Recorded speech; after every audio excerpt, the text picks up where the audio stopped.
and it would have counted, but it can't hit the wall and then hit the player and then go over.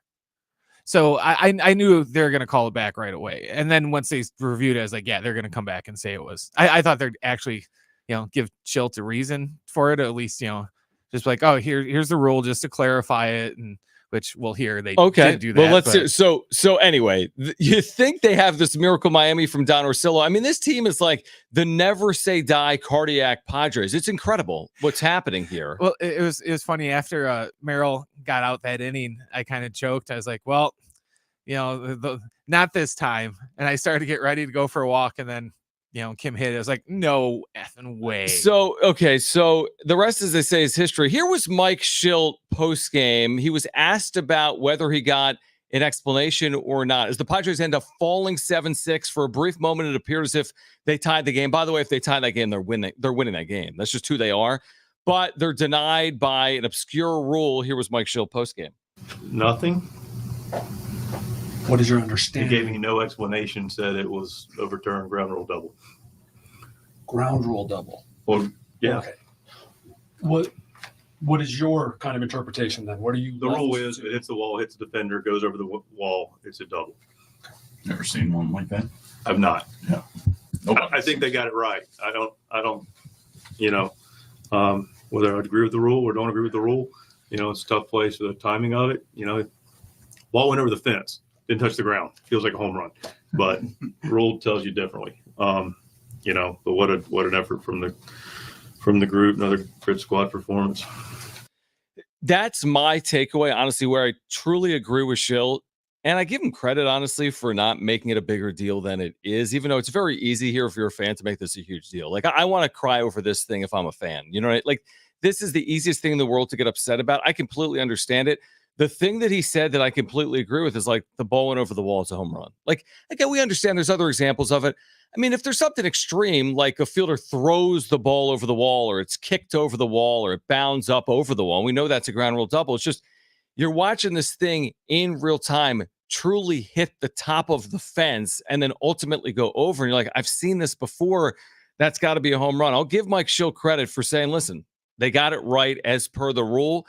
Looked like the home run. We're still playing good baseball. And no matter what happened yesterday in Miami, they still got to play today against Pittsburgh. We'll see if they can put that thing behind them and turn it around and play well today with Joe Musgrove on the mound. It's one of those things where, it's like in football where, oh, hey, we just had an 80-yard touchdown, but it's like, oh, no, that guy was holding, so it's called back. And it's like, oh, that's kind of a ticky-tacky holding, but it's still a hold, so it's got to come back. So that's just the way that I look at it. And it's like beyond a hold for me, though. To your point, you're right. But I'll give you the example. It's the offensive lineman said he went to the head official and declared that he was eligible, but actually number 68 was eligible, and it went to number 67.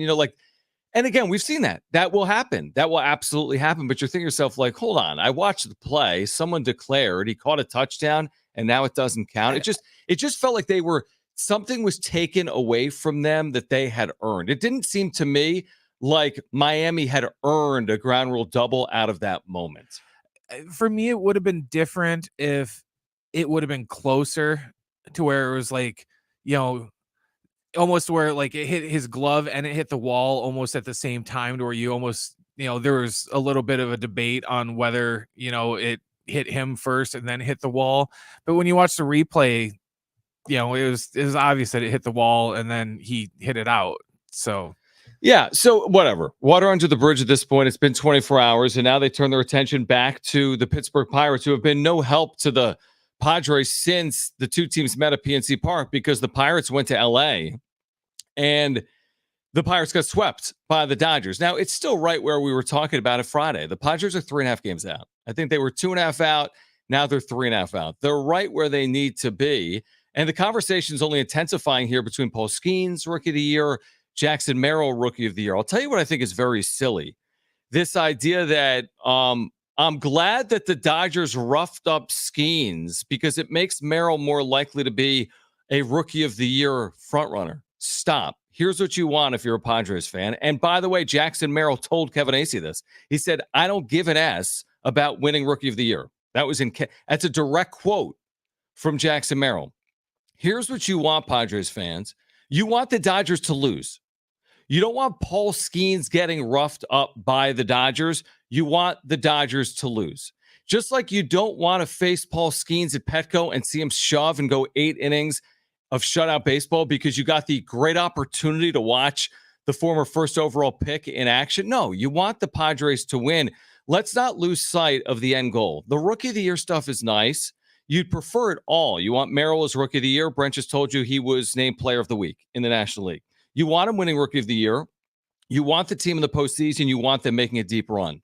If you can only have 2 of those 3 things, Rookie of the Year, postseason, deep run, you're taking postseason and deep run.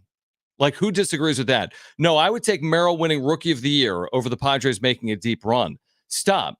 And that's why if Paul Skeens is facing the Dodgers or the Diamondbacks, or if you can gain a game on LA or Arizona or anyone else in this race, that is the goal. That's the motivation. You can only control what you can control, and the Padres are doing it. They're 16-4, Brent, since the All-Star break. But I'm more concerned about getting into the postseason, getting towards the top of this division than Jackson Merrill, who said to Kevin Acee, I don't give an S, than Jackson Merrill winning a Rookie of the Year potentially. Just shows that he's a team player. True. He cares about team accomplishments over individual accomplishments. And, a lot of that in baseball is, sure, if you're Mike Trout and you're on the Angels and you're going nowhere, then sure, you're going to care about, picking up your 3rd or 4th, AL MVP, because honestly, that's where you're going to peak for the season because your team's not going to go anywhere. But, like I said, the Padres are still in it for the division. They're still in it for wild card. So, he's got bigger fish to fry than to worry about individual things that, in the long run don't matter with the team. All right, we're going to react all afternoon to yesterday in Miami and get you ready for the return of the San Diego kid, Joe Musgrove. Much more on that. What's his pitch limit? We'll share that with you on the other side. If you want to weigh in on Sunday in Miami on what's to come for the Padres here back home against the Pirates, this Rookie of the Year race, 877-767-4760. Again, 877-767-4760. We promised you tickets. Caller 3, you're going to see Chicago with Earth, Wind, and Fire. 877-767-4760. Our text line is open. 70470 started with team.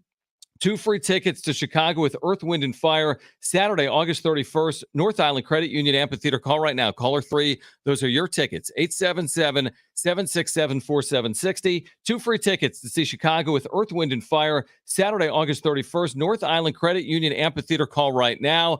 Joe Musgrove returns. That's next.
All right, Jon and Jim back with you. No Jim. His European vacation is over. Swiss Jim, Italian Jim, now San Diego Jim.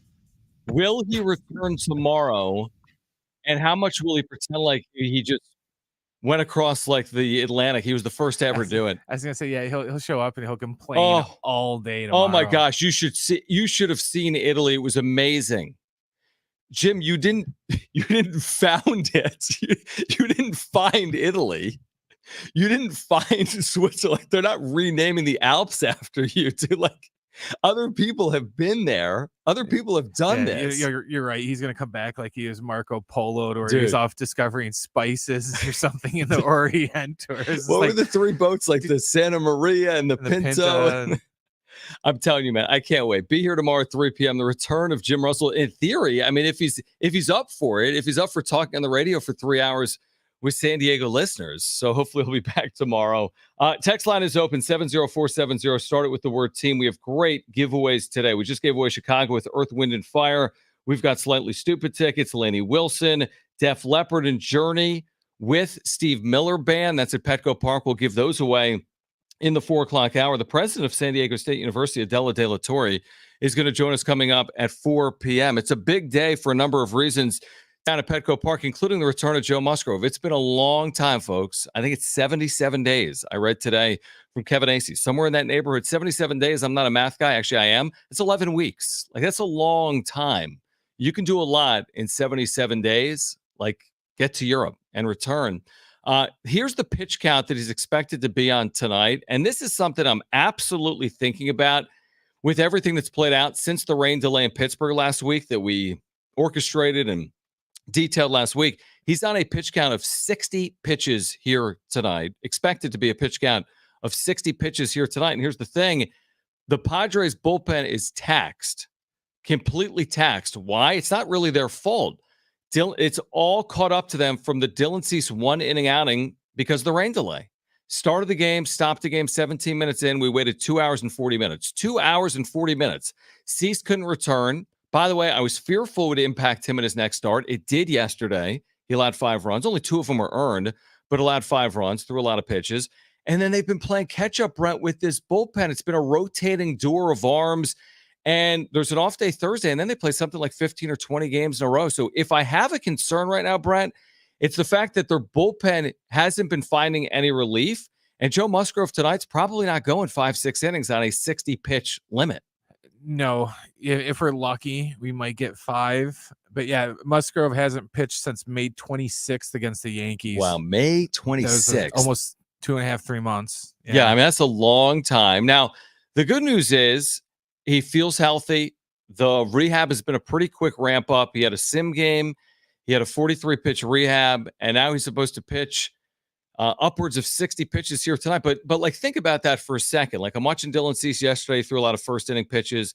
I think it was Matt Waldron the other day. He threw a lot of first-inning pitches. And then, because to their credit, because they've had such good years, they're still able to give you the 5+ innings. They work themselves back into the game. They have a couple of quick innings. But if Joe Musgrove is a 25-pitch-plus inning tonight, that could completely derail the game plan for him and the bullpen. Then all of a sudden, you're looking at an outing in which you go 2 2/3 innings, and you need to find another 6 1/3 innings from your bullpen. So that's like the first thing I'm thinking about tonight. How much length do you get from Joe Musgrove? Because your bullpen is beleaguered right now. I'd be trying to think of how can we get some short innings Yes, out of this? absolutely. Pitch to contact. Yeah, exactly. You're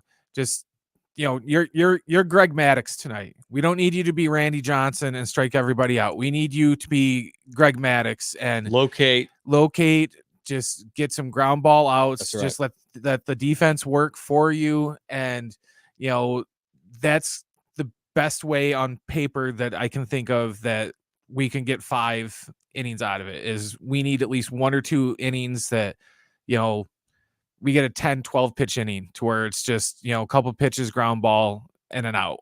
It's like you said, we cannot have, him come out in the first inning and throw 25, 30 pitches right away off the bat, because then, we can't have the bullpen warming up already in the second inning just because his pitch count's up too high. Here's what's interesting. I want to get back to this Rookie of the Year conversation because someone texted in 619 John is always so hyperbolic. I doubt anyone was saying they would rather have Merrill win Rookie of the Year than have the Padres make a deep playoff run in the playoffs or even make the playoffs. Some Yes, people are saying it. I saw it. Yeah. I see every text that this station receives, 619. Also, I see everyone that responds to anything we ever post on social media or put on our wrap-up show YouTube channel or on Jon and Jim in the chat. There's a lot of people, and you'd be surprised at the opinions that are offered on the Padres. And I'm not being hyperbolic at all when I've seen the conversation related to, well, at least, and maybe, okay, to your point, maybe people after the fact are saying, well, at least Skeens got roughed up and it's given Merrill a better chance to win Rookie of the Year. I'm just thinking that line of thinking is so off because I'm like, why would you want Skeens getting roughed up by the Dodgers? If it's the Oakland A's, okay, great. I'm all for the argument. But basically what you're saying is that you're asking for the Padres to have a larger hill to climb in the National League by Paul Skeens not facing or not pitching well against the LA Dodgers. To me, it just doesn't make any sense. And that was their best chance. Absolutely, win a game in the series. Was that one game. The other two games, I didn't even, give Pittsburgh a chance. That was like the only game I was like, okay, maybe they can do it here. And they didn't. But by the way, this from another 619. Skeens could have gotten roughed up and the Dodgers still lose. The Dodgers pitching is decimated, but in an and/or scenario, Dodgers Pirates is one game. Worst case for the Padres, they fall back one game. But if Skeens were to have gotten rocked to the point of putting Merrill in the lead for the Rookie of the Year, I'd take it 100 times out of 100. You see what I'm saying? So 619, the text in front of it tells me I'm being hyperbolic. And then the text that came in before his is saying that he actually understands the merits of Skeens falling off in the benefit of Jackson Merrill. So there are a lot of opinions on this subject, a ton of them, and we see all of them. I'm just telling you, keep the focus on what it should be on, which is the Padres, if they keep playing like this, which is going to be hard to do, 800 baseball since the All-Star break. Dodgers have fallen off, although had a good weekend, obviously, against the Pirates. My point is this. It's there for the taking. Let's see if the Padres can do this, and don't get caught up in the weeds about, well, Paul Skeens got roughed up, so it's all good, even though the Dodgers won. All right, here's what we're going to do on the other side. We gave you the update on Joe Musgrove. What about you, Darvish? Could we see Darvish back before the end of the 2024 regular season and postseason? Plus, we've got these great giveaways for you. The president of San Diego State University on the home of the Aztecs, Adela De La Torre, will join us coming up at 4 p.m. Don't go anywhere. It's Jon and Jim.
9 runs scored, along with 2 stolen bases last week.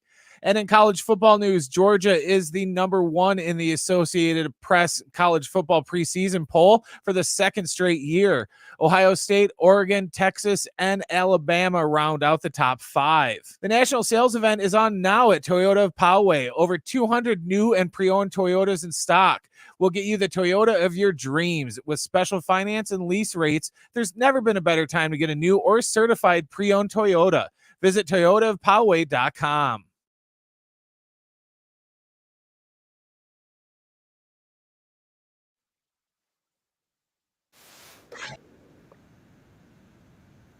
All right, Adela De La Torre, she is the president of San Diego State University. She will join us coming up at 4 p.m. We'll have full reaction to FanFest and that scrimmage on Saturday as well.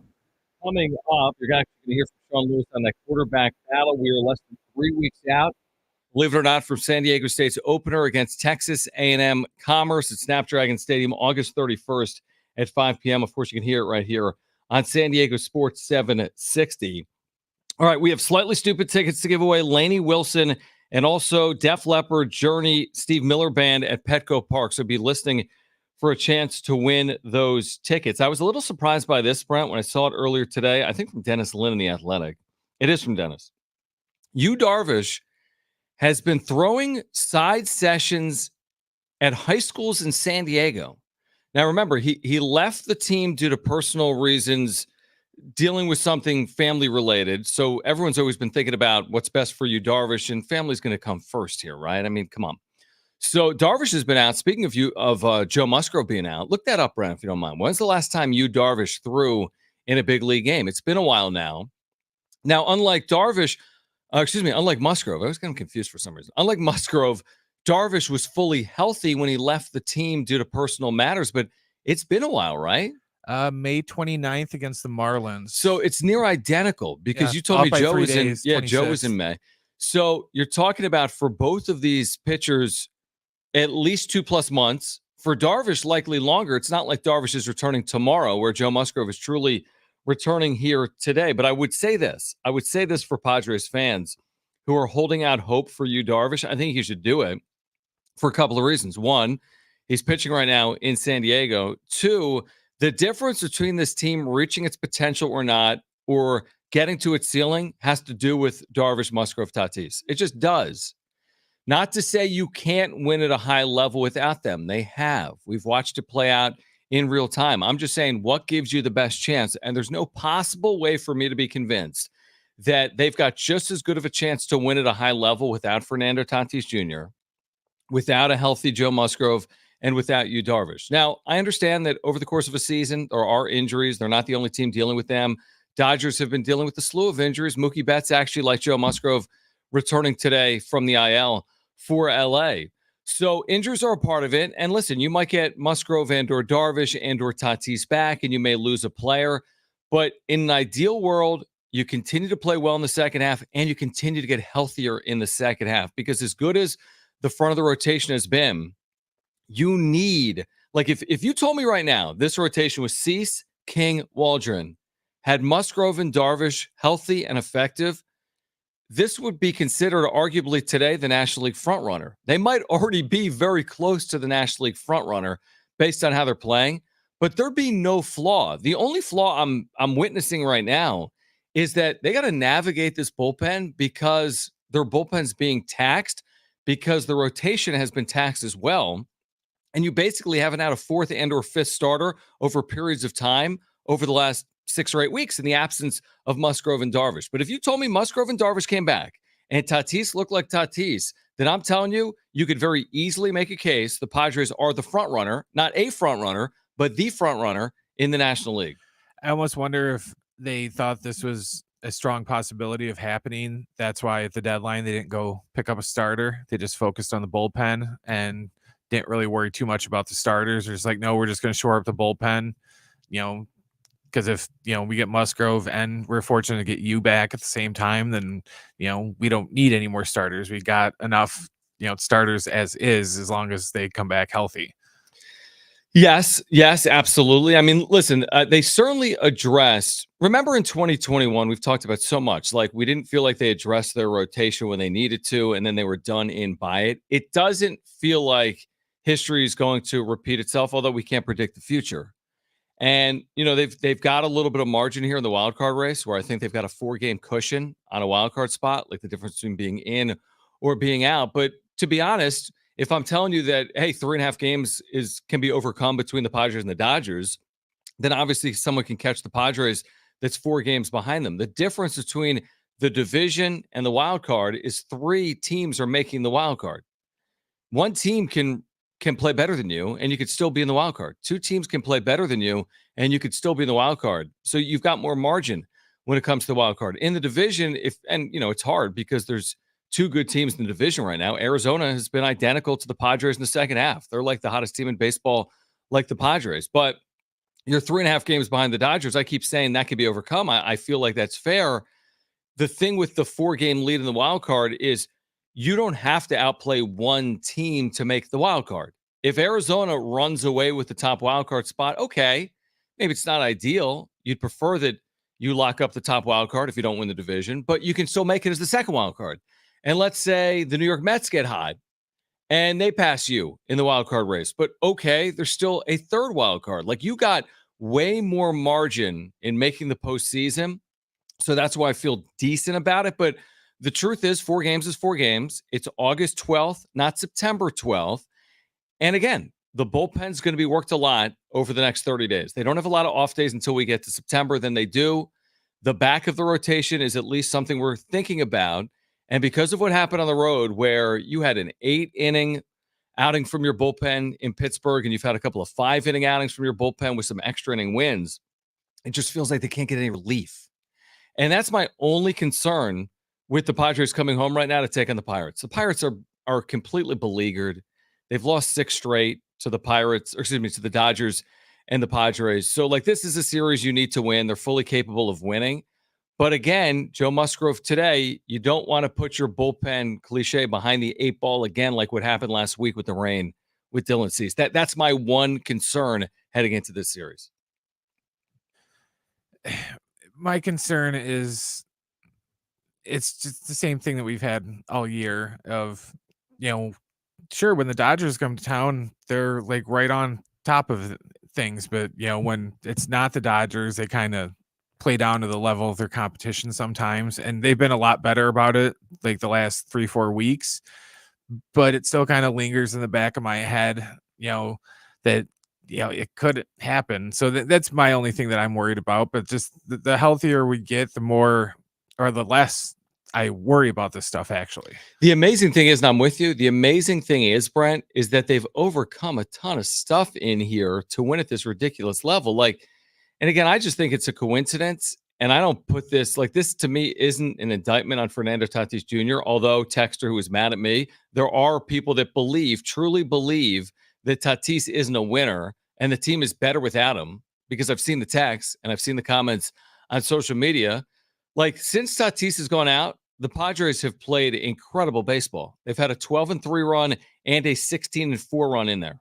So I don't know what the total number is, but they've won at a 600-plus clip since Fernando Tatis Jr. has gone out. And I'm telling you, they got a chance to be better when he comes back, assuming that he comes back. So I'm with you. The health is only going to improve their chances, in theory, of making that deep run in the postseason. The fact that they've overcome health, because I hear this a lot from Dodger fans, and you've heard it as well. And we heard it from Derek Togerson last week, that, it's a formality. The Dodgers are going to win the division. Yeah, they've been playing just average baseball over the last month or so, but they've been hurt. And yeah, they've been a very average team over the last month, but they're getting healthier. And I'm like, well, hold on. The Padres aren't healthy, and they've been an elite team over the last month. So you're saying that just based on the health, they're going to play much better baseball? Well, that's interesting, because the Padres haven't needed that health to play some of their best baseball really in franchise history.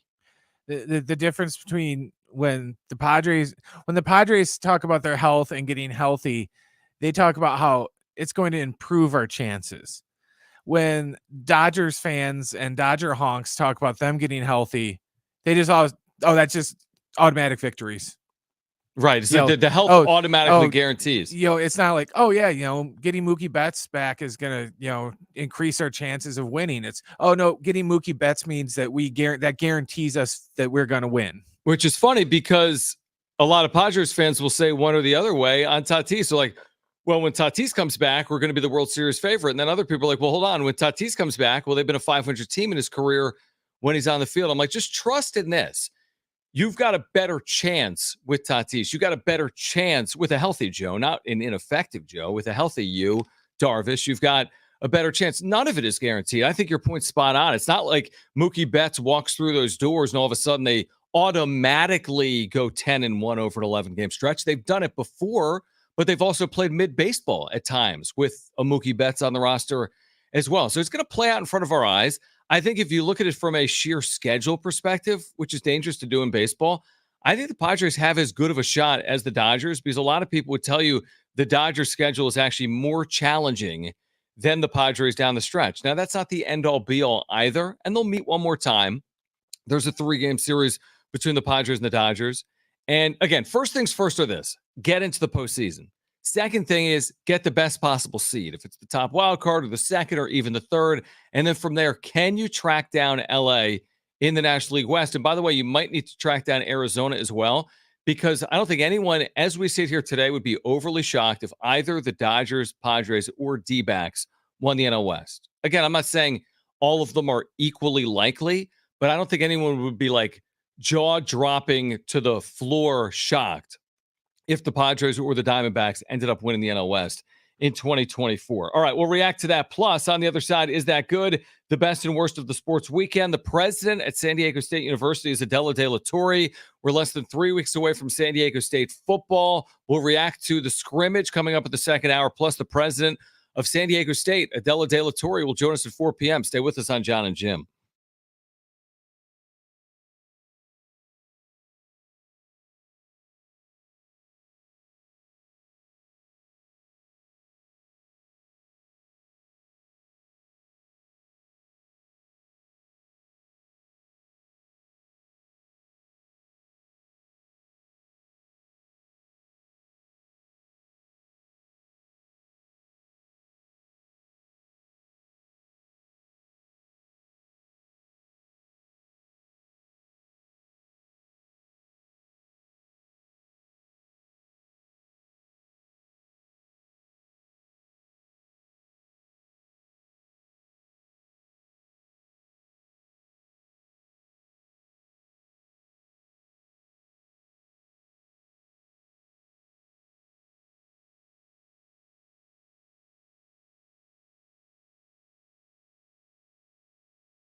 All right, Jon and Jim without Jim, who is back on the mainland. It is interesting. We haven't fully reacted to this.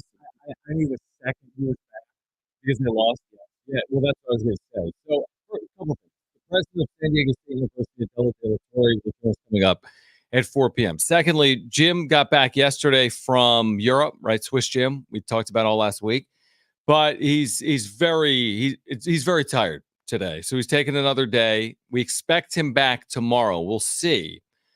But keep in mind, a week ago Friday, he was in San Diego before his honeymoon. We did a show from downtown, from the Naughty Barrel, and the Padres lost to the Rockies. He was in San Diego. The next day, that morning, he leaves. The Padres rattle off 7 consecutive wins while Jim was in Europe. 7-0. They lost that Friday when he was here. He leaves. They go 7-0. He gets back into American airspace, I kid you not, from Europe yesterday, early afternoon. He's flying over like Miami. And the Padres end up losing in that heartbreaking, remarkable, absurd fashion. He lands, and again, he's responsible for the loss. So this is what I've decided from this point forward. Anytime from here on out, if something goes poorly, the rest of the year, it's on Jim. Anytime something goes well, he gets no credit for it. I heard them talking about today at Big Rich TD and Fletch. Could he just set up shop in Mexico until the season is over? He could do the show. I bet iHeart even has an office somewhere Yeah, they probably got in Tijuana. Or we could bring the equipment down there. He could set up and establish a residence. He's already in South County. He's right by the border. Maybe he just crosses over, spends, 60 to 90 days down there. When the season ends, he's welcome back. But to not risk it because he's awful luck, let's just put him in Mexico until the season is over. Thoughts?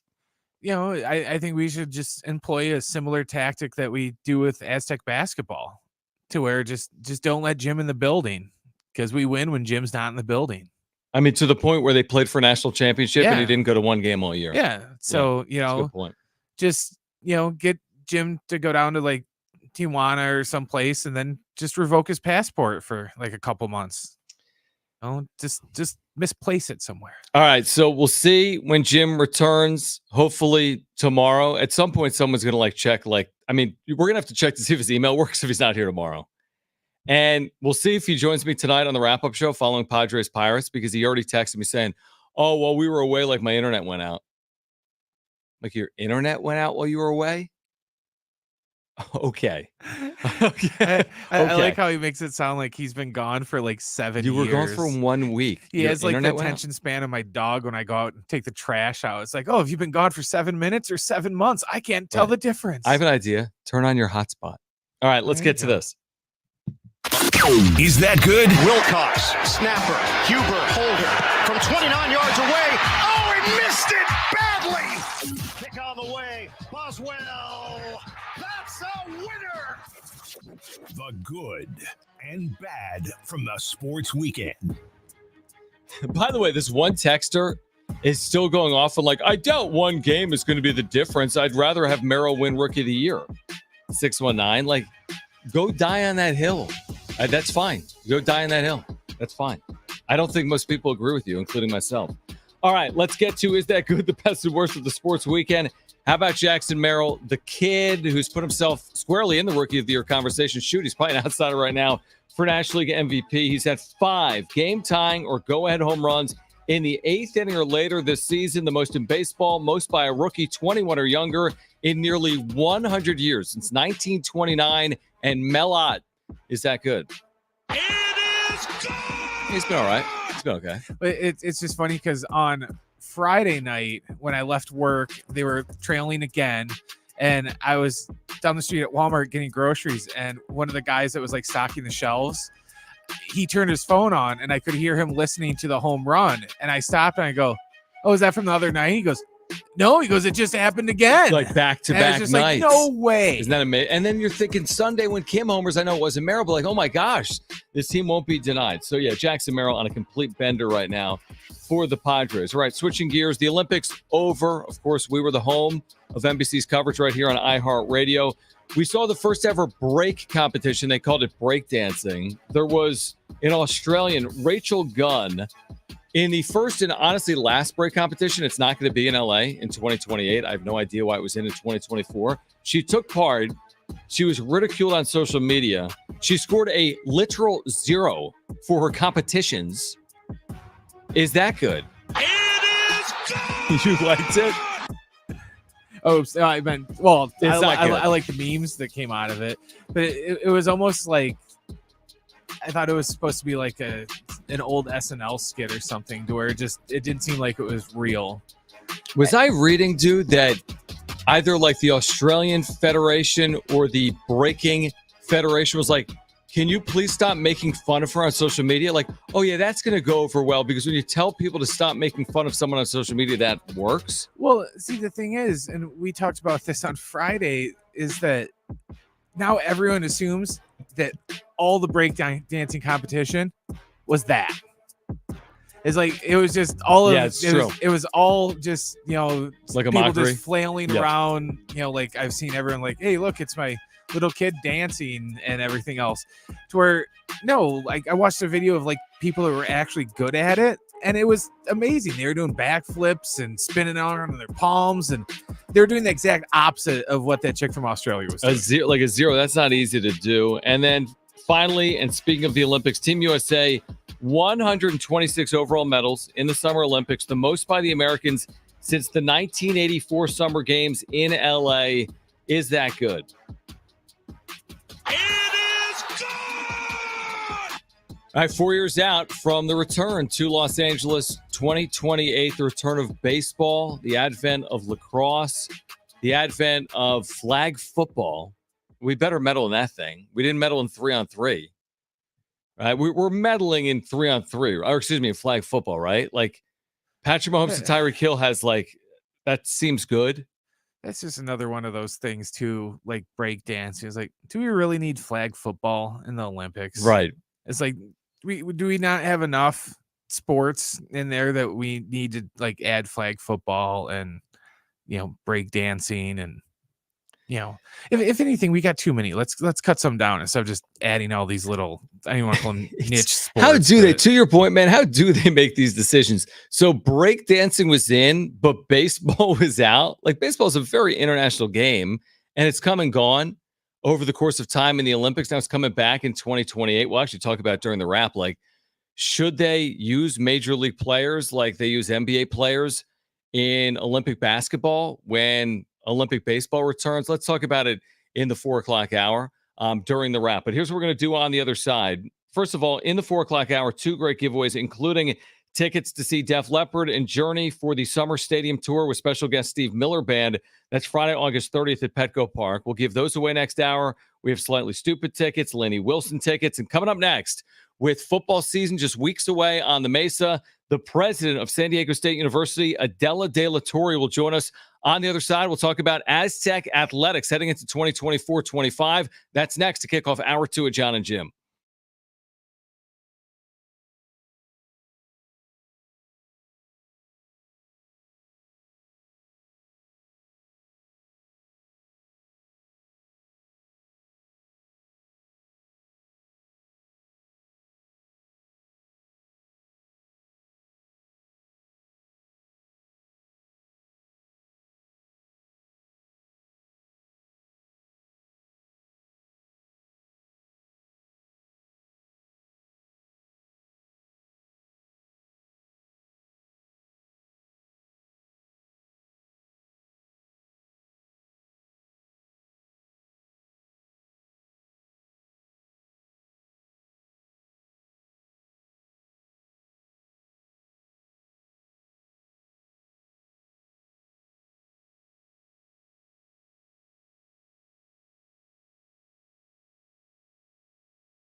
This report is sponsored by Superstar Car Wash. The Padres start a series with the Pirates tonight down at Petco Park. It's going to be Marco Gonzalez pitching for the Pirates, and they're returning Joe Musgrove on the hill for the Padres. First pitch is going to be at 6:40.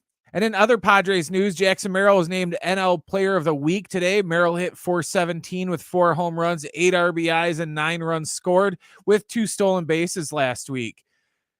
In college football, Georgia is the number 1 in the Associated Press Top 25 preseason college football poll for the second straight year. Ohio State, Oregon, Texas, and Alabama rounded out the top 5. Unbelievable savings at Superstar Car Wash. Lock in unlimited car washes for just $15 a month with their clean plan. Available at any other California locations or online. Visit superstarcarwash.com for details. Terms and conditions apply. Getting you all set for that drive home. Let's just start the show. Here's Jon and Jim. All right, San Diego and Southern California, what's going on? This is hour 2 of Jon and Jim. We are with you for the next 2 hours until 6 p.m. We'll get back to the Padres discussion. We've got great giveaways for you today as well. And, of course, we're the home of the Aztecs once again. We can't wait. San Diego State football coming back in just a couple of weeks. We've been telling you about it. The president of San Diego State University back with us here on the home of the Aztecs, San Diego Sports 760, Adela De La Torre. And President, thank you so much for taking the time. We know the academic year is about to begin. What are you most looking forward to this year? And thank you so much for taking time for San Diegans today. Well, thank you, Jon. I'm real glad to be here today. Well, I'm just incredibly excited about this year. But before I go into the year a little more, I want to just talk about how amazing our student athletes have been in the Paris Olympics.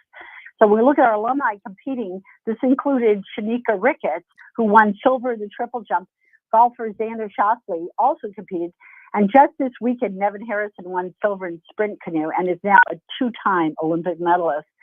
So we've really been quite successful with our alums. But the other area that I think I'm very, very proud about is how we now have 500,000 living alumni. And for the first time in our history, we've reached $230 million in research grant dollars. So what that means now is we're in the stratosphere of some of the top research institutions in the country. And our student success metrics, student demand keep growing. So very excited, a lot of community support. And of course, you know, when you look at Snapdragon Stadium, we've had over 1 million guests coming to Snapdragon Stadium. And so we're having record attendance in soccer and rugby. So that's wonderful. And finally, 2025 is when Major League Soccer brings an expansion team to play home matches at Snapdragon Stadium. So this is a remarkable year. We're looking forward to the future. I think things are going to continue to be great in the horizon. Well, it's been an amazing, recent period of success for the university and the athletic program as well. And now switching gears to football because we're just a couple of weeks away. First season under the new head coach, Sean Lewis. How much are you looking forward to this, and what are you anticipating for the upcoming football season? Well, I'm really excited about this year's football season, and I think Coach Lewis brings a kind of energy and strategy that we really need at this time. You're going to see a lot of speed. This team and the players are going to be having a very fast pace of play. And as you well know, Coach Lewis is calling the program Aztec Fast. A lot of new faces on the squad. We have transfer athletes that are complementing the existing squad. And as you well know, our student athletes, which I'm really proud of, overall have really improved not only in the field, but they're now the average collective GPA is 3.0 from spring semester. So this is the first time in program's history. So kudos to all the coaches because our students are doing well on the field and off the field. And I know that the team practice sessions have been pretty dynamic and it's well positioned for Saturday's Fan Fest at Snapdragon Stadium. And as many have been talking about, like Marquez Cooper, who's already getting a lot of attention, we have some great, great student athletes. Cooper was named the Doak Walker Award Watch list this month. So I think he's one of the best running backs in the country. So just in a nutshell, I appreciate Coach Lewis and the team and how they're progressing in the field and look forward to this year. I think we're going to have a great time both on and off the field this coming year. The president of San Diego State University, Adela De La Torre, with us right now. Jon and Jim, San Diego Sports 760. As you know, President, there's so much conversation these days about student athletes and being compensated with money for playing college sports. What does San Diego State do to prepare Aztec athletes for life after college? I'm really glad you asked that question of me, John, because for us, the real focus is that our students not only are great on the field, but really are exceptional off the field. And so about 98% of our athletes who finish the eligibility at SDSU do graduate.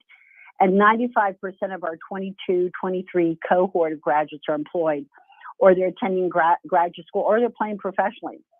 So for our student athletes, as well as all of our students, our goal is to equip them for success and launch them into their careers and bright futures. So whether it's in sports or business or in any field where they have their passion, we're there behind them. And I'm proud to say we're doing very well in that area. And in fact, I think we're an exceptional model for the country. Well, there's no question about it. And we talked about the successes and the new head coach with the football program. What else, President, is going on with the athletics department that you want to share with our listeners out there right now? Last year I went to a lot of the games of the different teams. And what I have to tell you is we have incredibly high performance in many of our student athletes. So last year we led the Mountain West Conference with 6 championships. And I have to tell you that whether it was in women's soccer regular season or swimming and dive title, the women's swimming and dive title, they win those champions almost yearly since I've been here. And of course, men's golf, women's tennis. It's been just exciting. And of course, I still think we still have the energy from the national championship game in 2023. I think wherever I go across the country, people talk to me about that. It's had such an impact. It's really, really exciting to see the energy athletics brings to the campus. So we're still attracting a lot of talent. And it's great to see young men and women coming to our teams with the excitement for the new season. So from my point of view, this is great for SDSU and it's great for the region. President De La Torre with San Diego State with us right now on Jon and Jim. And President, before you go, anything else you want to share with San Diego State alums and Aztec fans that are out there? Yeah, I would just like everyone to understand that if you're a fan of SDSU, whether you follow a team or not, try to connect back to the university. I really want to encourage you to wear the red and black, be supportive, create an opportunity here because there's so many different opportunities. If you can, join us at beautiful Snapdragon Stadium on August 15th for the women's soccer and September 21st for men's soccer. And of course, I'll be there, and I hope you're there for the Snapdragon game on August 31st, the football opener against Texas A&M Commerce. So I think it's going to be an exciting game. Look forward to seeing you, John. We can't wait, President De La Torre. And again, for our listeners, we've been talking about this. Tickets are available right now. Single game, mini plans, season tickets. Get to Snapdragon Stadium. Support this football program and Sean Lewis and this department. Tickets are available right now at goaztecs.com. It's always our pleasure. President De La Torre, thank you for joining us here on the home of the Aztecs. And we look forward to seeing you later this month and talking again soon, all right? You take care. Thank you, John. All right. Thank you. Again, President Adela De La Torre. She's done a phenomenal job, really has, at San Diego State University with the academics and the athletics. We were over at Fan Fest for the scrimmage on Saturday. We'll get into that coming up later this hour as well. We've got the wrap coming up.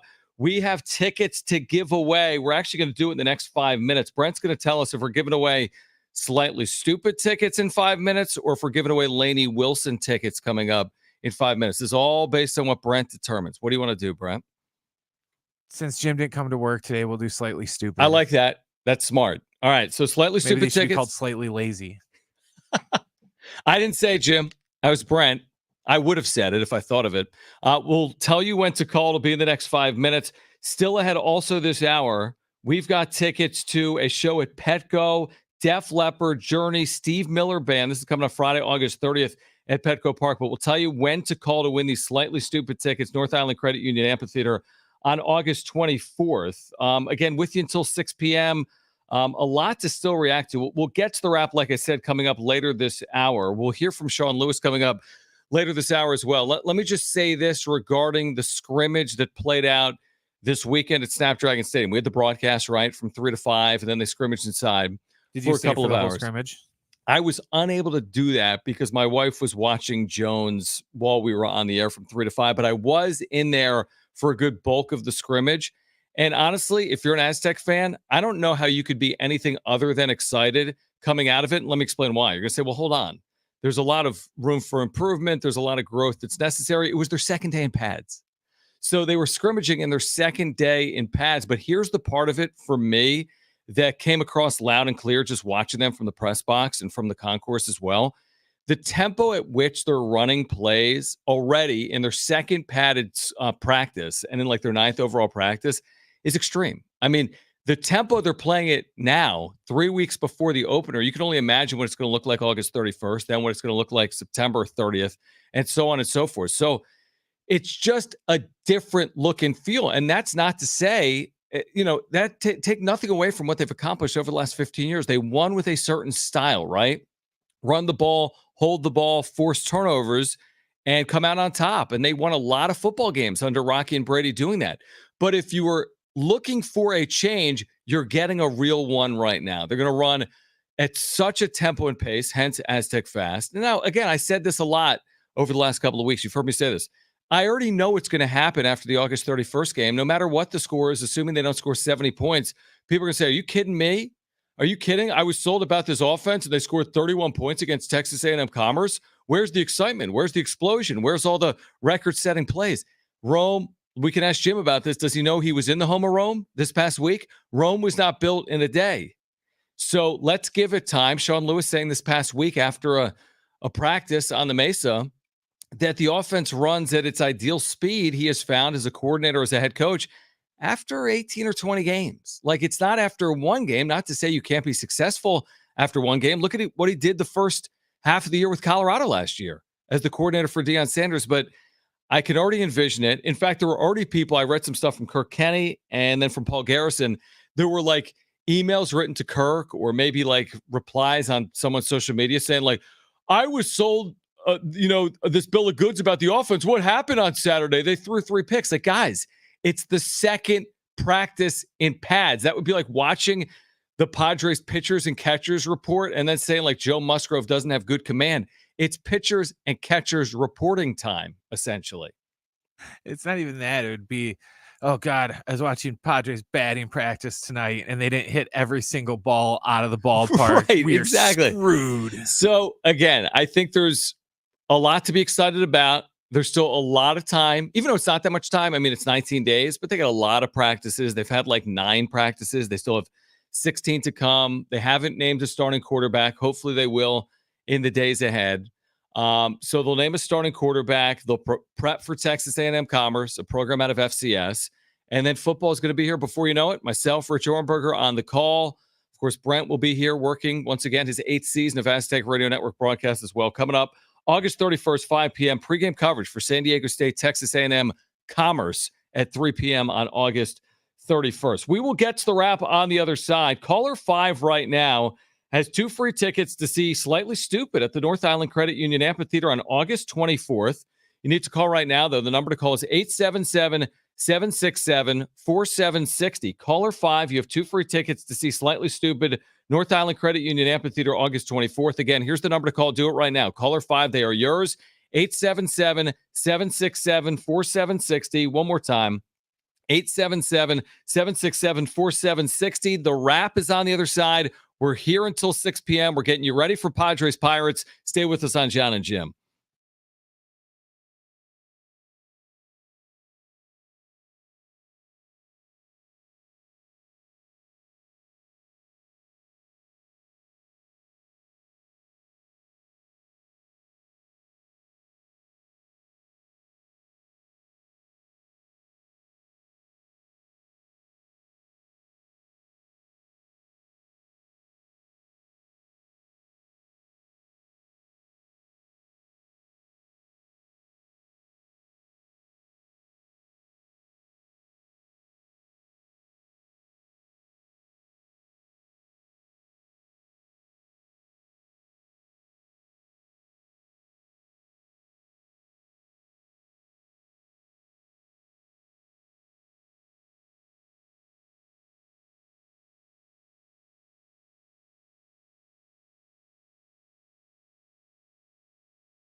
All right, 760. I think Jim should wear a fedora, and we should call him Swiss Jim from now on.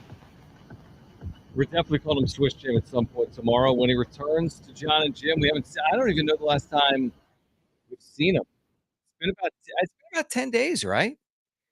It was last Friday. It was a week ago Friday downtown is the last time I saw him. It almost seems like it's been longer since Jim's been on the show than since Yu Darvish and Joe Musgrove has put together.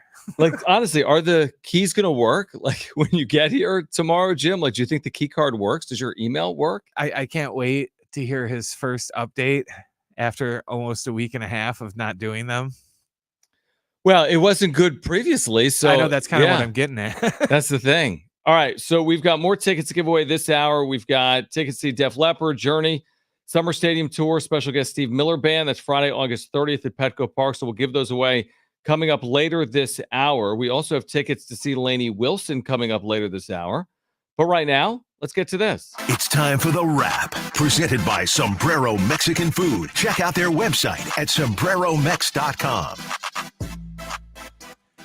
Will this version of Team USA basketball be remembered as one of the greatest teams ever? The men's team, not the women's. Yeah, and I don't think so. I do think that their last two games had good intrigue, and I do know they were highly viewed. I think they had about 20 million viewers for that gold medal game this past weekend where Steph Curry hit a couple of huge shots, including that high arcing three late. They created the separation. There were some very good moments, I think, against Serbia in the semis and then in that gold medal game against France. So I think it's a team that had to prove some things to people, like can they win close games when it matters? And they did do that in the semis, the gold medal game. But I don't think it'll be remembered as one of the all-time greats. I think it'll actually be remembered as a team that's like phasing in a new generation, like the last of LeBron, the last of KD, the last of Steph. Because my guess would be 4 years from now, you're looking at a number of new faces, and the team's led by someone like Anthony Edwards as opposed to someone like Kevin Durant. What do you think? I mean, I think it's a very good team. I do. I think they're a very good team. But if you expected them to step on the throats of all of their opponents, it didn't prove to be the case, at least against Serbia and France. Here's the issue when you send a quote dream team every year. They're all going to get lost in the shuffle other than the original. The OG dream team will always, be the one that stands out the most. But, this team isn't going to stick out any more than, the team that won 4 years ago or the previous team that won 8 years ago. It's just, when you pretty much send a who's who of NBA All-Stars for your American team, they're not going to stick out. They're all just going to kind of fade away to where, 2-3 Olympics down the road, are we even going to remember? What are we going to remember about this team?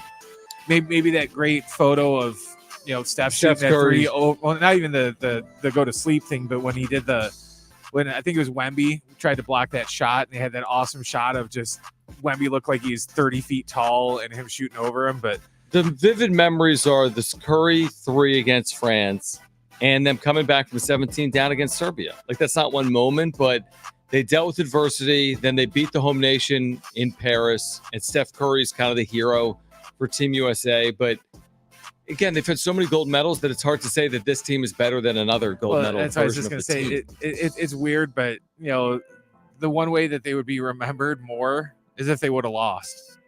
Yeah, probably. Because if they would have lost, then it would have been them and the 2011 team or whatever that also got bronze. Because those are the only two that like stand out. Yeah, I think. Next question. Could Jackson Merrill still win Rookie of the Year? Yes, absolutely. There's still over a quarter of the season left to be played. He's put together a remarkable last couple of months at the very least, and he's been good all year, but he's been better over the last 2 months. A couple of places where he's been as clutch as anyone in baseball, and he's hit for power here over the last 2 months. It's not over. I think Skeens is likely the front runner. I think Merrill is grabbing a lot of attention right now. I think as the Pirates fall off and the Padres continue to play well, and if Skeens is shut down and Merrill finishes off the season, I think there's a chance it does come down to the very end here. So, yeah, I don't think it's determined, but I also guess that he still has work to do because it's going to be tough to overcome a former first overall pick that's gotten a lot of national attention like Paul Skeens. He's pretty much going to have to do what he did last week for 80% of the season that's left. because he's gonna have to ball out so big that the national media can't help but ignore him anymore. He's just gonna have to be in the highlight reel and on SportsCenter top 10 every night, to where it's just, like I said, to where he's just playing so well that the national media they can't ignore him anymore, to where he just stands out. If he keeps playing like he did last week, I'm not saying he has to win NL, Player of the Month every week, but if he just keeps playing somewhat like that, I think he's going to be closer than he would have been if, he didn't do this last week. 100%. Next question. Do you think the Olympics should use Major League Baseball players when the sport returns in 2028? I thought a good amount about this over the last 24 hours. I talked about it actually last night on a wrap-up show on YouTube, and my answer is no. And here's why.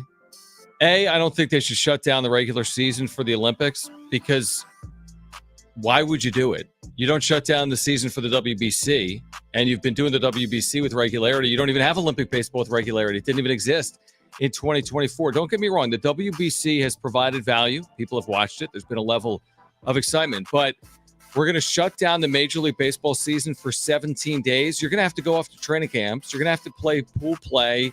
Then you're going to have a tournament. Like, you can't do this for less than 14, 15, 16 days. So we're going to shut down the regular season to crown Olympic medalists in baseball.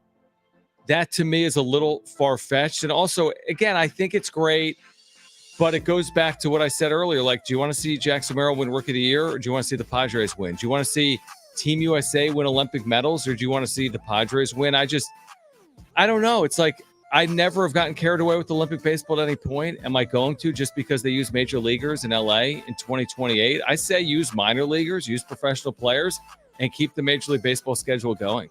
I don't think MLB would allow it anyways, because I don't think they would be like, oh yeah, sure, we'll shut down our league for 3.5 weeks. And it's just like, no, I don't think they'll do that. I think it's kind of rare that the NHL will do this for the Winter Olympics, but there's, the NHL is what the NBA is going to be in like 20 years, to where the majority of their league is all Euro guys and guys from around the world anyways. So there's more interest in them playing like Olympic hockey, opposed to, the American baseball players just clamoring about, oh, we got to go get that Olympic gold. I don't hear it. Yeah, I'm with you. I mean, listen, I'm not opposed to it on its face, but when I consider the setbacks, which is having the World Series played at the end of November, I'll pass. Well, and it's not like, we've just been getting our asses kicked, because remember, the whole reason they formed the Dream Team was because we kept sending those college kids and they weren't winning. So they were like, well, enough is enough. We're going to send the pros there now. And I don't think that, American baseball has gotten so low yet to where it's like, oh, okay, we have to send the American League All-Stars to the Olympics now, because that's the only way we can win. Right. Let's get to our final question. What's Joe Musgrove's pitching line going to be in his return? Oh, man. Again, Pittsburgh has not played well. Joe Musgrove hasn't thrown in something like 77 days. He's going to be on a 60-pitch limit.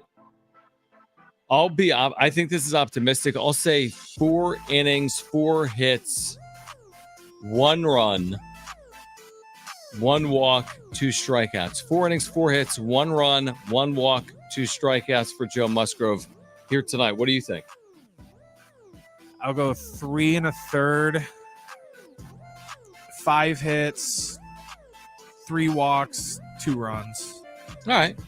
So similar. He's going to have some rust. I think he's going to walk. Yeah, I mean, 3 1/3, again, put your bullpen in a spot that they've been in over the last week. But again, you can't ask for everything from Joe Musgrove tonight. That's not fair. You can't be like, oh my gosh, he only went 3 1/3 innings and allowed a run. He hasn't thrown in 77 days. Like, there's going to be a process here with Musgrove returning. All right, back to San Diego State football on the other side. No hitter or bust. Yeah, exactly.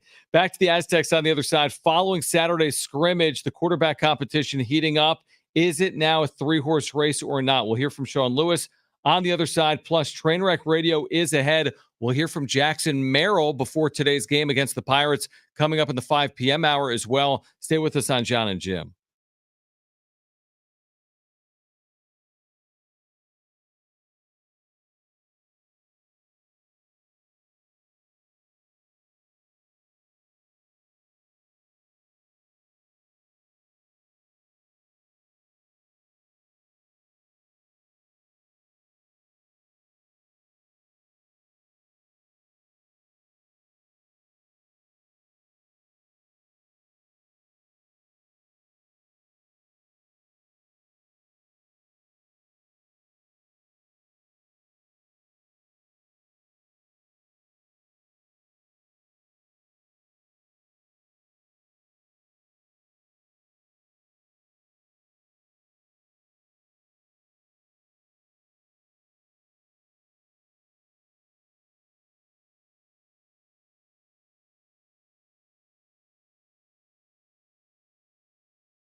And they're returning Joe Musgrove on the hill for the Padres. First pitch is at 6:40. And in other Padres news, Jackson Merrill was named National League Player of the Week today. Merrill hit .417 with 4 home runs, 8 RBIs, and 9 runs scored, and also had 2 stolen bases last week. In college football, Georgia is number 1 in the Associated Press Top 25 preseason college football poll for the second straight year. Ohio State, Oregon, Texas, and Alabama rounded out the top 5.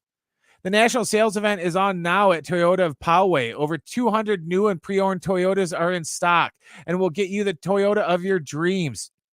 With special finance and lease rates, there's never been a better time to get a new or certified pre-owned Toyota. Visit toyotaofpoway.com.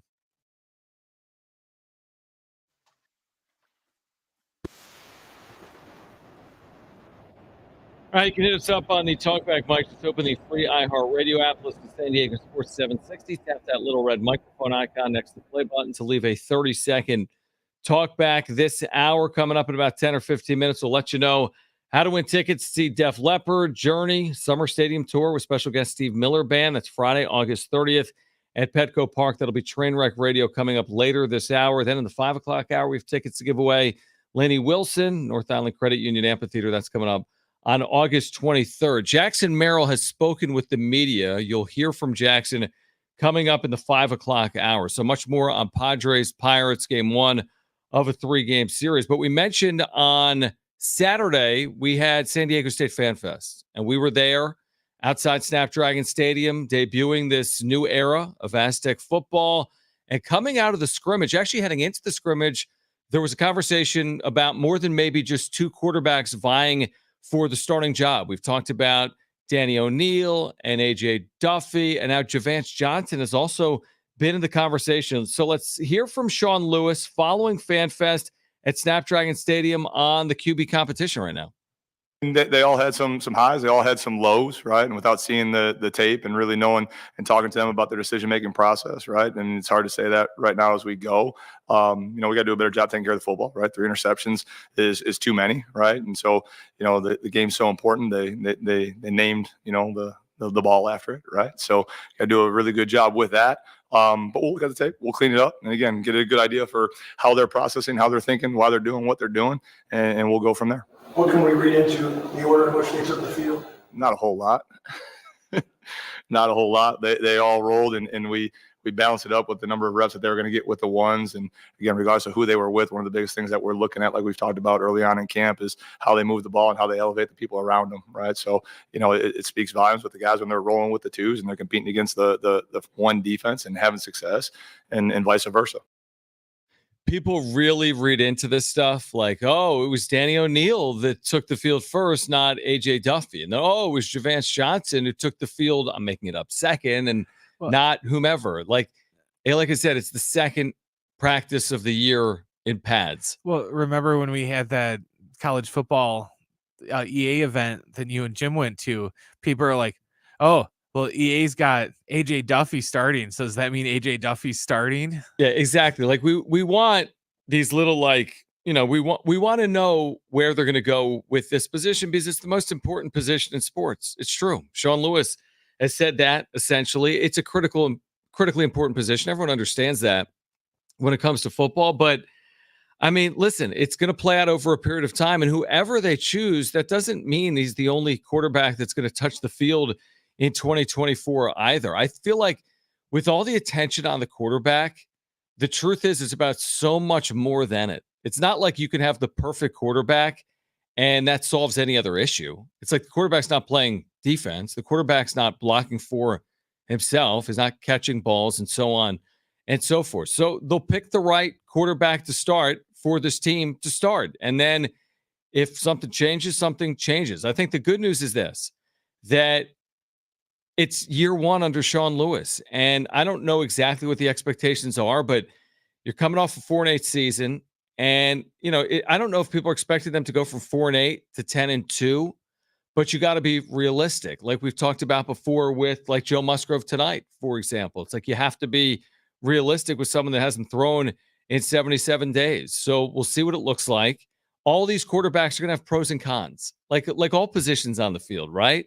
And, someone might be an underclassman, but has had a better camp, or someone's got more college experience, but hasn't had as good of a camp, or someone's been able to lead the offense more effectively so far, but doesn't throw the deep ball as well, and so on and so forth. So it'll sort itself out, and then we'll see what happens over the course of the season, but it'll sort itself out. There's no reason to lose sleep over it as of yet, I would say. I think in listening to Sean Lewis over the last few months, truthfully, since spring camp, he'd prefer to name the quarterback sooner rather than later, but you're not going to rush it just to rush it. But I think he'd prefer to have the quarterback get the first team reps for a couple of weeks. You wouldn't want to rotate 3 quarterbacks and then share those first team reps. So once you know who it is, give them the reps that are necessary to put the offense in a position to be successful. That's what I'd be thinking about. I feel like that's what the coaching staff is thinking about right now as well. Do you think it's a good or a bad thing that they're all so close that there isn't a stand? There isn't one of them that sticks out more than the other. No, I think it's a good thing, Brent, because it's hard to differentiate in 9 practices when you've been in the pad. You've been in pads 2 times. Back in the day, you had 2-a-days and you had more padded practices and you had more practices in general, right? It's different now. You're in workout clothes for a week, and then you're in pads for a week, and it's just different. But over the course of a week before you're in pads, what can you really show to make you the clear-cut favorite? So I feel like it's probably going to be based on what they do in these 2 scrimmages. We had Saturday, which is the early scrimmage, and then they're going to have, I think, some type of closed door behind closed door scrimmage on Friday. And my guess is out of that scrimmage at some point soon after it, whether it's Friday, Saturday, Sunday, or early the following week. So like next Monday is August 19th. I would guess between now and August 19th, you get a starting quarterback, and then you've got, 12, 13, 14 days until the opener. And I'm honestly not overly concerned with it because, again, it's not like who you choose is the only quarterback you're allowed to use. Just means who's going to start against Texas A&M Commerce. And there'll be some positives, there'll be some negatives, and then they'll go from there would be my assumption. Again, I think if you look at it, like I heard Jonathan Rifkin last week right here on San Diego Sports 760. He's like, it's going to be A.J. Duffy. That was his opinion. And like, he's just saying it based on who's got the college experience. Duffy, a couple of years at Florida State. Javance Johnson, 1 year last year at San Diego State. Then Danny O'Neal doesn't have college experience. It doesn't always work like that. Experience obviously matters, but it also matters how are you going to run this offense? How are you going to make others around you better? So honestly, I have no idea if there's even a leader right now based on the film that they've shown these coaches, or if it's completely wide open between those 3 quarterbacks. My guess is it's pretty wide open right now would be my guess. Yeah, it's like you said, if there's a leader, they wouldn't be sacrificing first team reps to give to the other guys if they knew for sure that, this guy stands out more than the other 2, then they'd be like, okay, then we got to get him as many reps of first team as possible. Because, if they know it's going to be quarterback A, then why are they going to, not waste, but why are they going to use first round or first team reps on guys that aren't going to play or start? 100%. So again, we've got you covered. Much more on San Diego State football in the days and weeks ahead, getting you ready for August 31st. Now, in a few moments, we'll let you know when to call for those tickets. We've been talking about Def Leppard and more. Do not call right now. We'll tell you when to call. I do want to note this. Should have mentioned it earlier. The fact that Manny Machado has an off day for the first time in 50 games. So Manny Machado is not in the lineup here today. Joe Musgrove activated. Carl Edwards Jr., the reliever, has been designated. And Manny Machado is getting a scheduled day off after starting every Padres game since returning from a tweaked hip June 10th. So he's played 50 consecutive games. He's DH 13 of those 50 games, but he's getting a true off day today. Padres have played really well. This is the time to do it. They just traveled across the country yesterday. There are no off days here. They are off Thursday. Then they begin a stretch of like 15 or 20 in a row. So Machado, who, by the way, over the 50 games, Brent, so he's played every single day or every single game for the last 50 games. This is what he's done. 292 batting average. He's gotten on base at a 326 clip. His slugging is 525. He's hit 12 home runs in those 50 games, which is a pace of like 40 home runs. Because 12 times 3 is 36, and that would be 150 games. Well, that's good considering, like, for a couple of the raps, we had, he hit 30 home runs. Then we had to tweak it a couple weeks later. He's going to hit 20 into it. So 12 homers, 36 RBIs over his last 50 games. He'll get the scheduled off day today for San Diego, with Joe Musgrove returning to the mound tonight on a 60-pitch limit. We'll see what Musgrove can do as the Pirates and Padres meet again. Just met last week. The Padres kind of buried the Pirates from playoff contention. They then went to LA and got swept. And now we'll see if they can do what they did to the Nationals a few weeks ago. It's just sweep the entire season series. They've already swept one series. Now can they do it again? Again, that's maybe greedy going into a series. I think I would sign up for winning the series, but your minds are where this team has been playing, which is 16-4 since the All-Star break. And we'll see if they can continue to play well here tonight behind Joe Musgrove. We'll get back to it in the 5 o'clock hour, but coming up next, your chance to win 2 free tickets to see Def Leppard and Journey. It's the Summer Stadium Tour with special guest Steve Miller Band, Friday, August 30th at Petco Park. First 2 callers will be our contestants for Trainwreck Radio. That is trivia. Here's the number to call. 877-767-4760. You need to call right now. We have 2 free tickets to see Def Leppard and Journey for the Summer Stadium Tour with special guest Steve Miller Band, Friday, August 30th at Petco Park. First 2 callers will be contestants for Trainwreck Radio. That's trivia. Call right now. Great giveaway. 877-767-4760. That's next on Jon and Jim.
All right, you need to call right now if you want 2 free tickets to see Def Leppard, Journey, Summer Stadium Tour. Special guest is the Steve Miller Band. This is Friday, August 30th at Petco Park. This is one of our better giveaways probably this year. The number to call, you need to play Pete in trivia, and someone's winning those tickets. 877-767-4760. Pete is standing by. We need a second contestant for trivia. The number to call, again, 2 free tickets for Def Leppard, Journey, Steve Miller Band, Friday, August 30th at Petco Park. Call right now, 877-767-4760. Great giveaway. Petco Park on a Friday night. What's better than that? 877-767-4760. We'll get that second contestant to play along with Pete. One of you is going to go to that concert coming up later this month. In the 5 o'clock hour, remember the last time we saw the Padres and the Pirates, the last time they last time they saw each other was when Jurickson Profar took exception to getting hit 4 times. So is there any payback in store this series or not? Or has that played itself out with the Padres hitting Brian Reynolds, I think, late in that series? Was that retaliatory? Is that over and done with now a few days later? But these teams just met last week. Does that carry over or not? We'll talk about that in the 5 o'clock hour. Also, you'll hear from Jackson Merrill coming up as well, as he has spoken with the media this afternoon at Petco Park. We've got our second contestant. Let's play.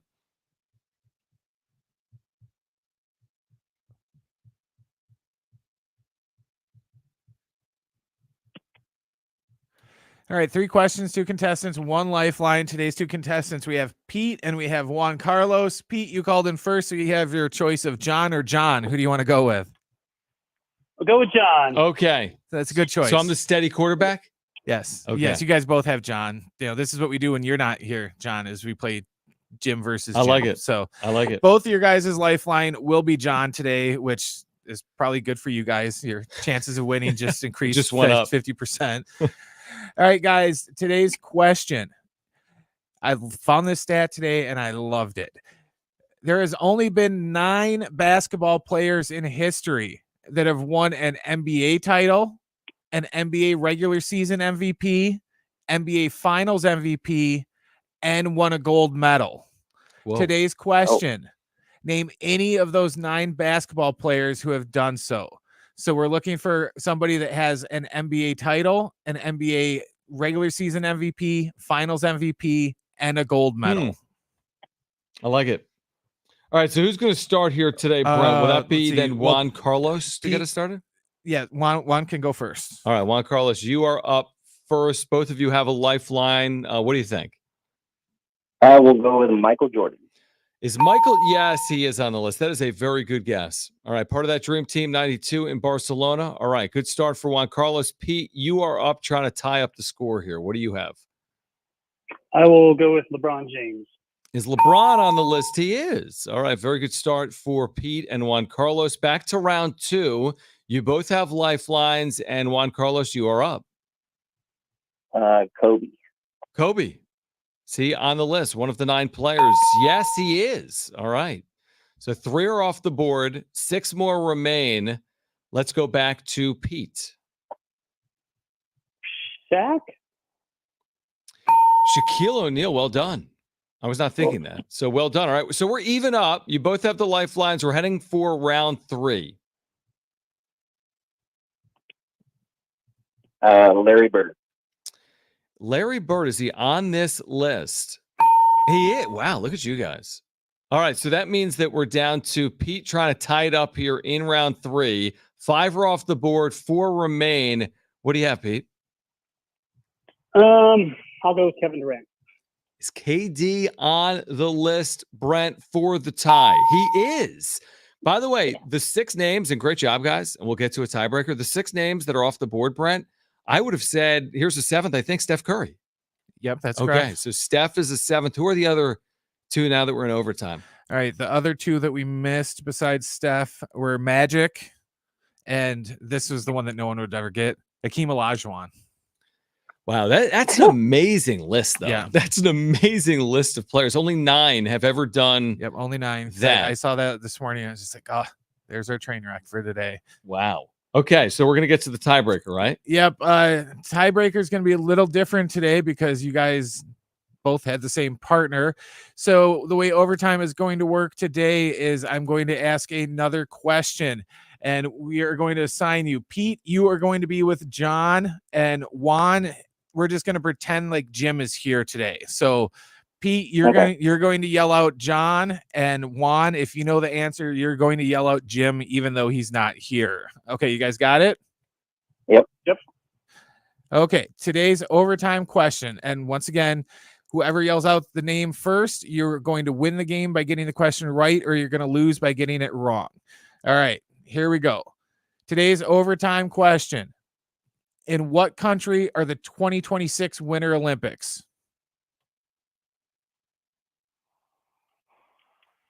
Anyone? Not all at once.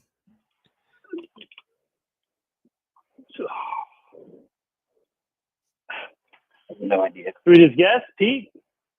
Well, what do you want to do here, Brent? Should we ask another question, or someone needs to Can I buzz call in? a lifeline? No lifelines. lifelines in overtime. No lifelines. Do we Pete. go to a next? This is kind of a first. Normally, we kind of require someone to Okay, buzz in. wait. Pete said John. All right, what do you got, Pete? What's your guess, Pete? Italy. That is correct. It may have involved Google. We will take it because someone buzzed in. Pete, you're going to see that concert at Petco Park. Congratulations.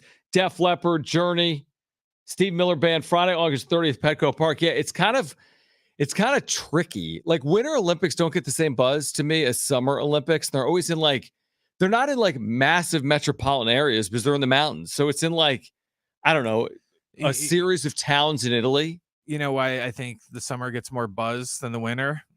Because in the summer, most people, kids aren't in school, people are on summer vacations. They have more time to sit around and watch, the Olympic sports, opposed to Winter Olympics are, they're in the middle of winter. Kids are in school, you're got work. And just think about it. When you think about summer, you've got cities like Paris, Beijing, Los Angeles. You think about winter, like Lake Placid, Salt Lake. Yeah, you're also very confined to where you can go. Exactly. There's only so many places that that can even host Winter Olympics. All right, Pete, congratulations. You're going to that show. Again, coming up on Friday, August 30th, Petco Park, Def Leppard, Journey, and Steve Miller Band as the special guest. In hour 3, we're going to give away tickets to see Lainey Wilson at the North Island Credit Union Amphitheater on August 23rd. We'll hear from Jackson Merrill coming up.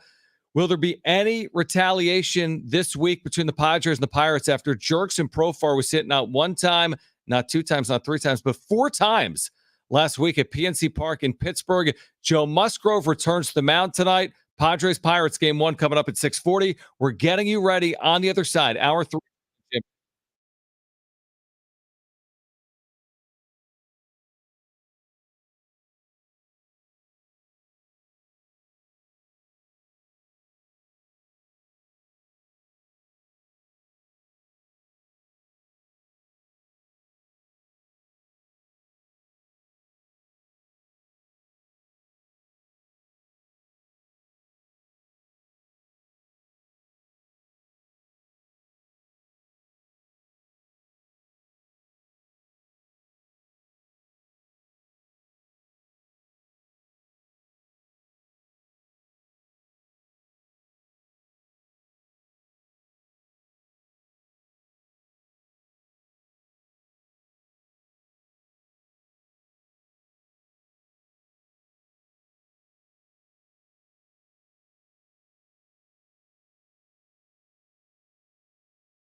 It's Jim.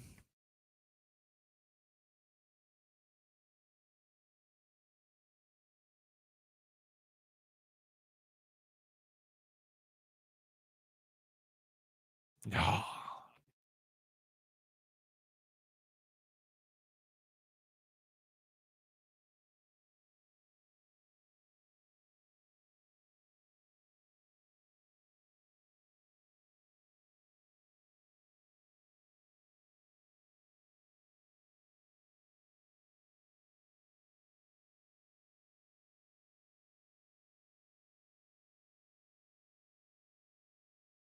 Okay.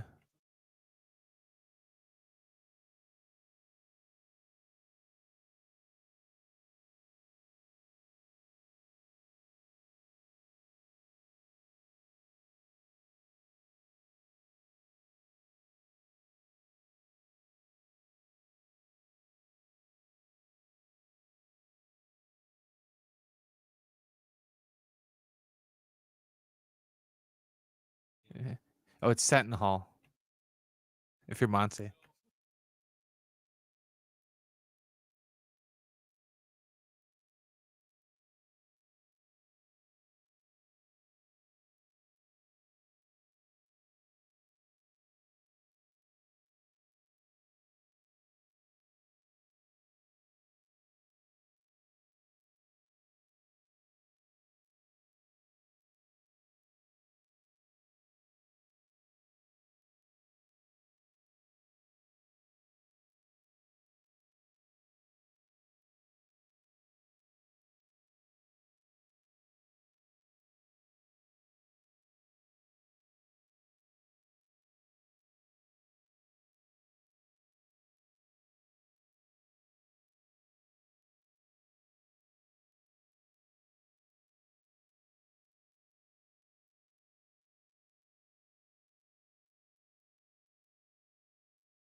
I just think it's funny. She just slept in the car like she was a dog.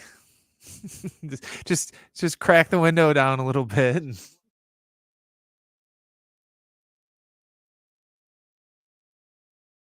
That's even worse.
Yeah, it's one of those things where we're really going to get our money's worth out of those new bullpen guys that we picked up, and that, this is all starting to look like, a master plan of, Preller's now of, I'm just going to stack up the bullpen.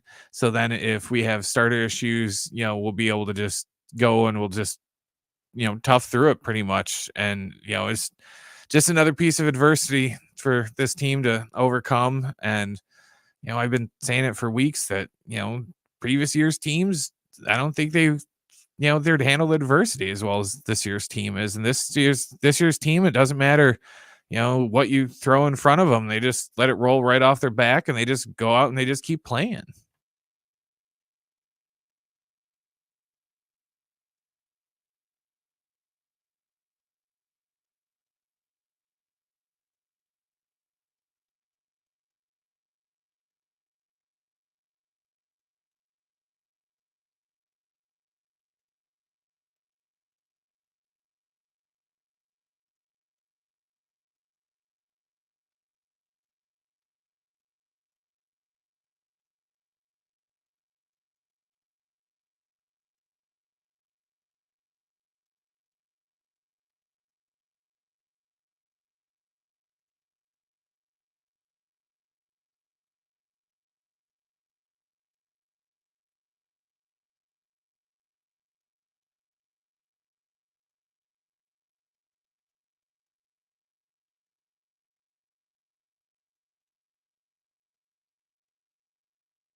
In a way, it's almost going to be like spring training, only on an accelerated schedule, to where, spring training always, we got to ramp these guys up. The whole point of spring training for the most part these days is to just get your starters so they can get ramped up. So when the season starts, they can go, 5+, on a start.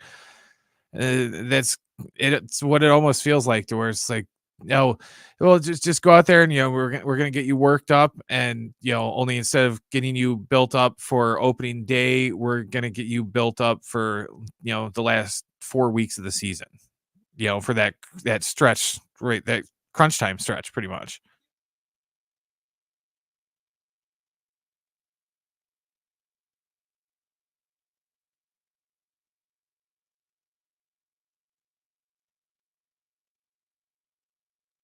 Got your bullpen, obviously, that has been sensational, again, overused, but the possibility of being the best bullpen in the sport. You got a lineup that's producing everywhere, including guys like Jackson Merrill that we've been talking about. We'll hear from Jackson Merrill coming up. You have the makings of a team that can really compete, not just in the regular season, but hopefully in the postseason as well. So today, again, for me, is like, I'm not saying lose a game. I'm saying maybe lose a battle. You might ask your relievers to do a little bit more again here tonight, which in turn means maybe a little bit more this series before your Thursday off day. But if you can get Musgrove back, this is a lot better than trying to play this game in the middle of September. It would be very hard to ask for Joe Musgrove to return in the middle of September and then pay dividends, be impactful for you over the final 2 weeks into the postseason. But now, this is like an extended spring training. It's August 12th. You have weeks on weeks until the start of the postseason. We know what he meant to him, Brent, in 2022 in the postseason. You've got enough time right now, assuming the elbow and the arm are good. You have more than enough time to ramp up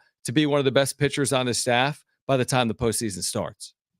Yeah, and, we got news that you might be coming back too. So Yep. I think that's going to help too, because, let's just say hypothetically that the Darvish news didn't come out today, that he could potentially be, it's looking more positive that he's going to come back than it did a week or two ago. It's going to take some of the pressure off of Joe, because, say if Joe just comes back and, you doesn't come back, all this pressure is going to be on Joe to pretty much, you're going to be our savior.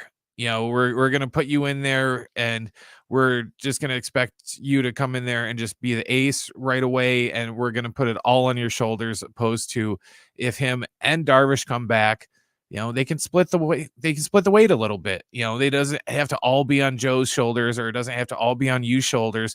They can, share the weight a little bit and just kind of even each other out, and don't have to put all the pressure on just one of them. On the other side, we'll hear from Jackson Merrill on his Rookie of the Year candidacy. Also coming up at 5:30, Mike Schild has an update on Fernando Tatis Jr. and his potential return. We have Brent's back page and Laney Wilson tickets to give away. It's Jon and Jim.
All right, Jon and Jim back with you until 6 p.m. Padres and Pirates, game 1 down at Petco. I have a feeling it's going to be like a playoff atmosphere. I really do. They haven't been home a ton in the second half. Lengthy road trip, 16-4. Nobody's been better in the quote-unquote second half. Padres surging within arm's reach of the division right now, 3.5 games, getting the quote-unquote lowly Pirates, not facing Paul Skeens. Can they keep the good times going? So let's hear from Jackson Merrill on a series of topics over the next 2 minutes or so. This is in the clubhouse.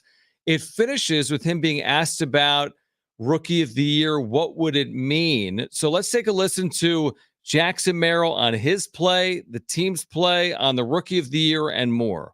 Yeah, no, 5 and 6 is always good. Rather win 6 and 6, obviously. Grind out the final game, but good road trip. Come back here for 3 games, try to dominate. As far as what you were able to accomplish, I mean, how locked in do you feel? How fun was it to be able to come up in those situations? It seemed like you just believed as much as anybody else that you were going to be able to get it done. Yeah, I know. I was talking to one of my teammates the other day, and I kind of said that along the course of the year, I've kind of learned that playing for the win is more beneficial to my game than just playing for myself. I feel like I've played to win, and it's changed my mentality completely on this game and the family that I built in here. So, just going out every day and having fun, trying to dominate and win. That's all it's taking right now. It seems like this team believes every time, no matter what's going on, that you can come back. How fun has it been to be a part of that? And is it getting stronger and stronger as the season goes on? Yeah, it's just like feels like we're all connected even more. There's never any doubt in the clubhouse. It doesn't matter what the score is. Down 5-0 to Marlins, it doesn't matter to us. We don't care. We're going to try and come back and win the game. And you guys did all that in enemy territory. How good does it feel to be bringing that momentum back here to San Diego now in front of these fans? Yeah, awesome. Just love to come and show out and play as hard as possible for everybody that comes to watch us. We're going to try and win as many games. How about the ability to go deep in the 8th inning or later, which has been a regular thing for you? You enjoy being able to be so clutch at key times? Yeah, no, it's awesome, but I think it's just getting the right pitches to hit in those situations. I don't really necessarily think it's anything to do with just being clutch. I think it's just I'm getting the right pitches and I'm swinging at them, hit it with the right angle. I'm not crediting anything to trying to hit a homer. I'm just trying to get on base and cause some havoc on the base pass. Xander said that you reminded him of a younger version of himself. I'm curious how you take that. That's a crazy thing to say. I would never say that, but no, X is awesome. I watched him growing up, so I wouldn't say he's wrong, but again, I'm not doing it for me. I'm not doing it for anybody but the team. So it's all it is. Jackson, your name along with Paul Skeens, with us being in Pittsburgh, being mentioned a lot with Rookie of the Year. Do you enjoy that conversation, that talk, even though there's still a lot of time left to be played? Dude, I really think it was in the Tribune the other day. Someone quoted me. I said I don't give a certain word I can't say, but no, dude, screw that. I don't care about any of that. My family is here. This is all I need. Screw that. I don't care. So again, I've said this a lot. You've heard me say this, Brent. Sometimes fans get so wrapped in something that the players truly don't care about. Now, in the inner circle, when he puts his head on the pillow, does he want to win Rookie of the Year? Of course he does. Of course he does. Do we all want to be recognized for our work? Of course. Do you go to your job and hope for a promotion or hope for a raise or hope to be recognized? Yes, people do. And that's completely fair and reasonable. And he's earning it. We all want to be paid for what we've earned, so to speak, So he's earning it, but it's cliche, but it's also true. He's in a team game where, are you going to remember Rookie of the Year? Sure. The last Padres Rookie of the Year, I know it. It's Benito, 1987. It's a long time, but what's remembered more, Benito or 84? Benito or 98? Benito or 96? And so on and so forth. So what you want is it all. I want him to win Rookie of the Year. It's beneficial for all parties. I want them to win, get to the postseason, then win when they're in the postseason. But I do take him at his word when he's like, screw it. We're in the thick of it, Brent. We just got to win. And that's what I want to put above anything else. I take him at his word on that. Well, it's like you said, when, time goes by, are you going to be like, oh, yeah, remember when you won Rookie of the Year? Or are you like, oh, remember when we won the World Series or we went to the World Series? That's always going to come, first.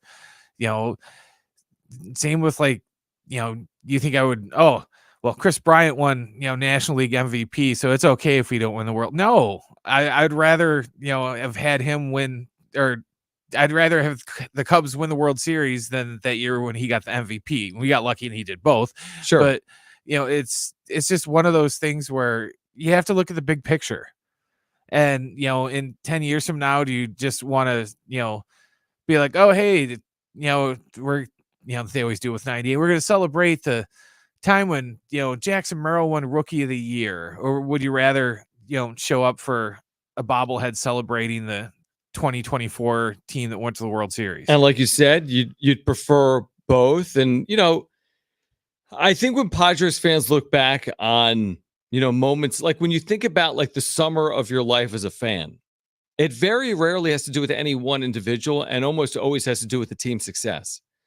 Like, I think back on 2022, that was a team thing. I mean, getting to the National League Championship Series was the accomplishment. It wasn't just trading for Juan Soto. In the moment, that was huge. It was a huge moment. It felt so big. They didn't necessarily light the world on fire on the other side of it. Now, they did hit their stride in the postseason. That's what we remember. We all want to be recognized. We all want our players to be recognized. Don't get me wrong. I want to see Fernando Tatis Jr. win an MVP in his career. I think it would be significant. I want to see Manny Machado win an MVP. I think it's something that might be missing from his resume as a 32-year-old. Like Manny, but here's the other thing that's missing from his resume. The more important piece missing from Manny's resume is the World Series. Like at the end of the day, because he's now been in the big leagues for 10, 12, 14 years, what is he playing for? Is he playing for the MVP or is he playing for that World Series? And again, I think when he puts his pillow on the bed at night, he knows that the thing he's actually missing is the trophy.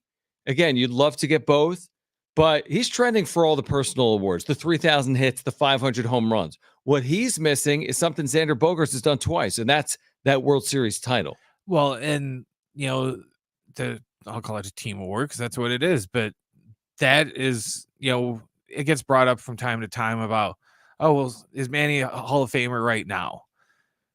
I think he is, but if he has a ring in his resume, you can get rid of the thinking part because he is. There'll be no debate. There'll be no anything. He's at the point where he is in his career now to where, yes, I think he'll still be a Hall of Famer without it, but there's going to be no doubt in anyone's mind that he is one if he gets one, he gets the ring. Well, here's the thing. To your point, I think he's absolutely trending towards Hall of Fame status. All he has to do, this is a very baseball type thing, he has to appropriately compile. All he has to do is just win the whole thing. I don't think he has to do that, though, because often baseball players aren't typically judged for Hall of Fame candidacy on winning the postseason. Some get the feather in the cap moment. That's true. And he's been clean too, so they won't have There's that. sports writers going after him. But when you compile appropriately, what I mean by that is when you push 3,000 hits, when you push 500 home runs, you start getting in those categories where it's hard to keep you out, especially when you're clean. He is on pace to get to 3,000 or near it. He's at 1,853 career hits. That's a huge number for a 32-year-old. He's at 331 career home runs. That's a huge number for a 32-year-old. Even 1,000 more hits, you're 2,853. Even 100 more home runs, you're 431. You're pushing Hall of Fame candidacy at that juncture. And I think he blows by both. I think he can have more than 1,000 more hits. He's still under contract for how many years? 9? And then 100 home runs. Give me a break. He's still under contract for 9+ years. So I think he gets to 3,000 hits. I think he approaches 500 home runs. I think the one thing I can't guarantee or can't predict is that World Series. And also the MVP, I can't predict that. It's going to be harder as he gets older. But that World Series becomes a distinct possibility when you're on a team that's got pieces like this team has. Again, nobody's forecasting it right now, but it's not outside the realm of possibility either. We'll hear from Mike Schilt, the latest on Fernando Tatis Jr. He plays a role in whether this team makes a run or not this year. What is the latest on Tatis? We have Laney Wilson tickets we'll give away next, plus Brent's back page right here on Jon and Jim.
This report is sponsored by Evans Tire and Service. Walk in or book online at evanstire.com. The Padres start a series against the Pirates tonight down at Petco Park. First pitch is going to be at 6:40. It's going to be Marco Gonzalez going for Pittsburgh and the returning Joe Musgrove on the hill for the Padres. In other Padres news, Jackson Merrill was named National League Player of the Week today. Merrill hit .417 with 4 home runs, 8 RBIs, and 9 runs scored, along with 2 stolen bases last week. And Georgia is number 1 in the Associated Press Top 25 preseason college football poll for the second straight year. Ohio State, Oregon, Texas, and Alabama round out the top 5. Now at Evans Tire and Service Center, save $80 instantly on a set of 4 Kumo Solus TA51 tires. Optional 6-month deferred financing available with the Evans Tire credit card. Walk-ins welcome or schedule online at evanstire.com.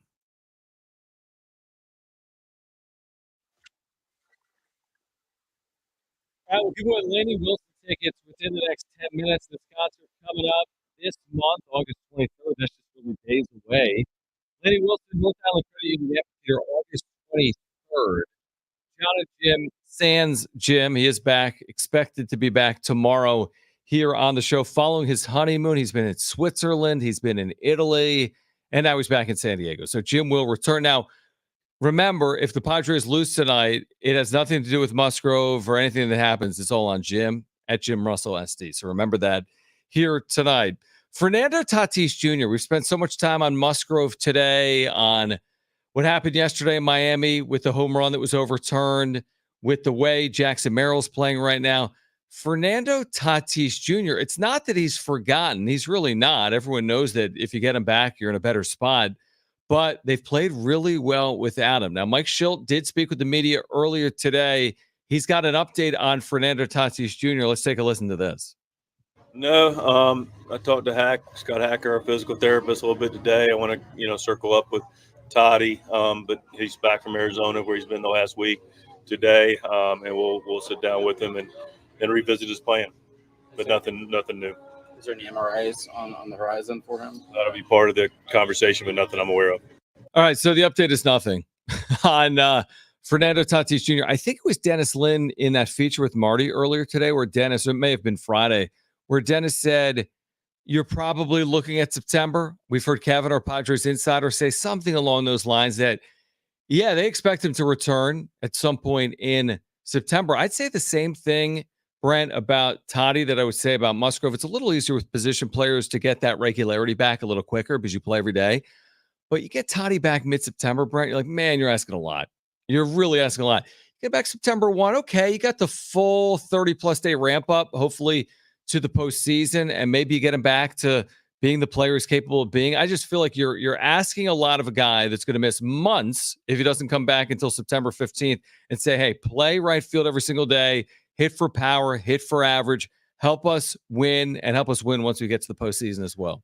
I almost wonder if they have like a cap on him, so to speak, to where, okay, Fernando, just tell us when you get to 70%. Tell us when you get to, 65. We're not going to wait around for you to get to be 100% because, we'll be spring training by the time we do that. So just let us know when you get to 70, 75% and, or whatever number they throw out there to be like, okay, he's ready to go. He's at 80%. We'll take 80% Fernando Tatis Jr. over, anybody else, and we at least start throwing him in there. You know what I want to know? Because remember, he was basically playing on not a broken leg. I think that's probably extreme, but some type of what they were calling a stress fracture, reaction, yeah. like where maybe you could make it worse. And there is like something hairline in there where like you clearly have damage to the bone that could have gotten worse. I want to know that after this time, is the stress fracture resolved? Or is it still there? It's just with rest in a better position than it was when he was using it every single day. Like, and again, they're doing imaging, it sounds like, and maybe the imaging shows that. But like, does this get healed? And if the answer is no, when does it heal and how does it heal? I think the answer to that question will come if he comes back or not. If he doesn't come back, then then there is a fracture. It hasn't fully healed, it's more and they're not going to serious risk than I it. thought, yeah. I mean, if there's one thing, and this is a fair critique on Tatis, he can't stay healthy critique is completely fair. He can't. Because I mean, I don't know how many games he's been eligible for in his career. If you go back to the start of the 2019 season to today, like how many games have the Padres played since the start of the 2019 season? Yeah, there was the pandemic season, only 60 games. But you know what I mean? All the full seasons from 2019 until today, they haven't played a full season this year, but they played 119 games. How many games is that? Add it up. The full season's the 60, the 119. Then tell me how many games Fernando Tatis Jr. has played.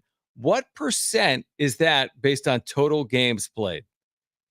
And we already know the answer. It's nowhere near capacity, so to speak. Like, is it 65% of total games played? Is it 70? Is it 55? He missed a full season because of PEDs and injury.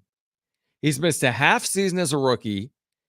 He hasn't missed a half season this year, but he's missed, a third of a season or whatever it is. Like, we're talking about massive, massive games missed for a 25-year-old that, again, is going to be a label on him. The PED stuff, all right, you probably can't escape it nationally. That's always going to be a part of the story, although I don't think it's as significant today as it was like 25 years ago with someone like Barry Bonds. I get it. Bonds, pinnacle of the sport. The sport was so big in 1998 nationally. Bonds was doing things that nobody's ever done. I don't think it's Barry Bonds in terms of the way he's been labeled as someone that's tested positive, right? But with all that being said, his head didn't grow 30 sizes. Right. But with it being said, it's something he's going to have to carry with him for a good period of time. Okay, we understand it. We recognize it. Truthfully, what he's carrying with him more than the PEDs is that he's never on the field.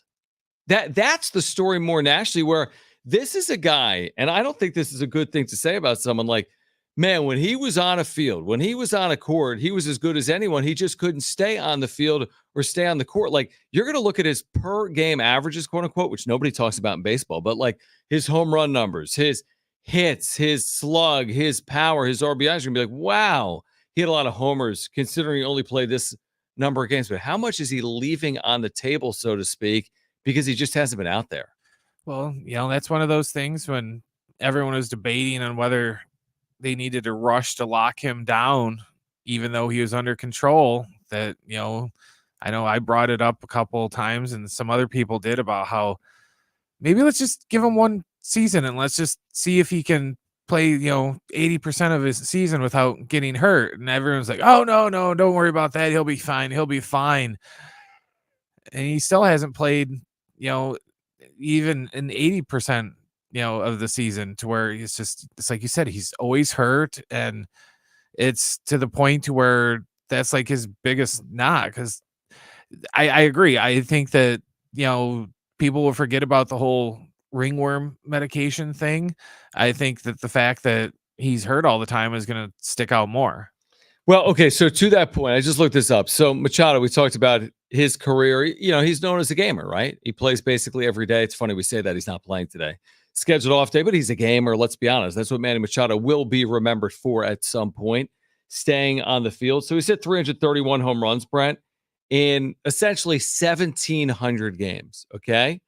Well, Toddy has hit 120 home runs, and he has done it in, stand by, 494 games. You know what that means?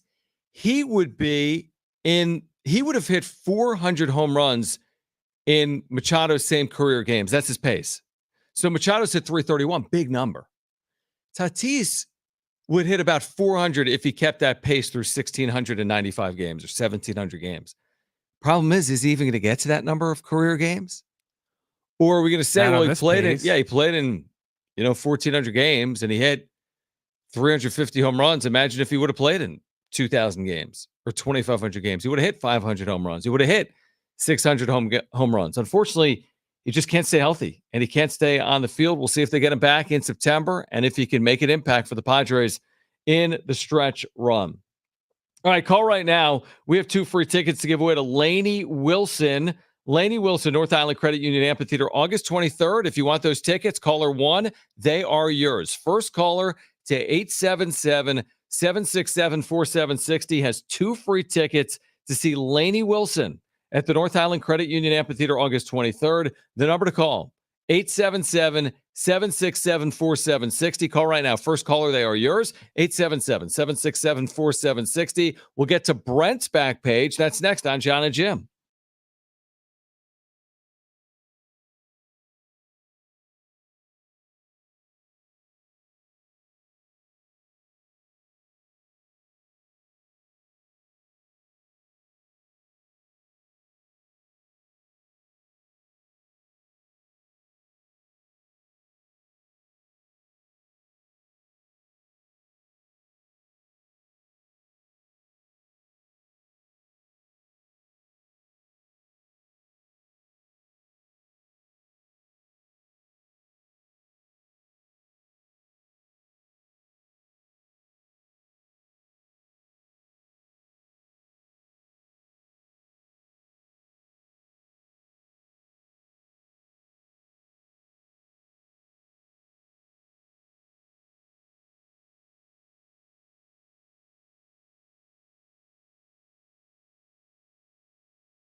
Turn to Jim Russell tomorrow on Jon and Jim for the first time since whenever. Jim will be back, so tune in tomorrow beginning at 3 p.m. Of course, much more on Padres Pirates, game 2 of the series tomorrow.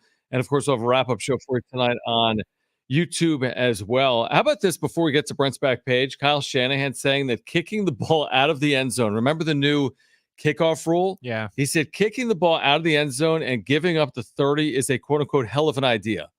I didn't realize that. If you kick it out of the end zone with this whole new kickoff rule, it's not the 35. The average starting field position last year in the NFL in returns was the 29. If you kick it out of the back of the end zone, you just boom the thing and forget about the new rule and the new look, you're giving up the 30, which seems to be a flaw in the system. He predicted, or someone predicted this week, that half the teams in the NFL by the middle of the season will just kick the ball out of the back of the end zone. So all this discussion about, man, we could see a lot of kick return touchdowns and big plays and how will it shake out? What if teams just continue to do what they've been doing and they're giving up the 30 as a starting field position, but that's not the end of the world as opposed to teams breaking kick returns for touchdowns potentially? I think they will. I think that's why this rule isn't going to be around very long. Yeah. When the other day, I think on Friday, I was talking about that with Fletch, and it's just, I told him it's dumb. He's like, yeah, but it's solving the kickoff problem. I was like, maybe. Yeah. I said, yeah, it's solving the problem the NFL created themselves. I was like, if the NFL is really that concerned, move the kickoff back to where it was before you moved it up. Because, you're the reason why we have all those touchbacks, because you didn't want them to return the kicks. Remember, you're so concerned about player safety that we had to move the kickoff up. So then every kick went 30 rows, past the goalpost. So, this is a problem that you guys created. And if you really just want to bring the kickoffs back, instead of bringing in this, hokey, XFL wannabe crap, then just move the kickoff back. Well, you could do that. Or I would say this, if you want the hokiness, if you're the NFL and you want it, and you don't want teams kicking the ball out of the end zone, then make the penalty more severe than the 30. I think if it was Start the on the 50 40 or 45, then you're not going to play that game. You're just going to say, let's trust our special teams unit to stop the kick return team, right, by the 30 or 35-yard line, and we'll risk it. But when it's just the 30, like you're giving up the 30 by kicking it out of the end zone, then I think a lot of teams will do that, maybe even from day one. All right, so Jim will be back tomorrow. And right now, we typically do Jim's back page, but we don't have Jim. So let's get to Brent's back page.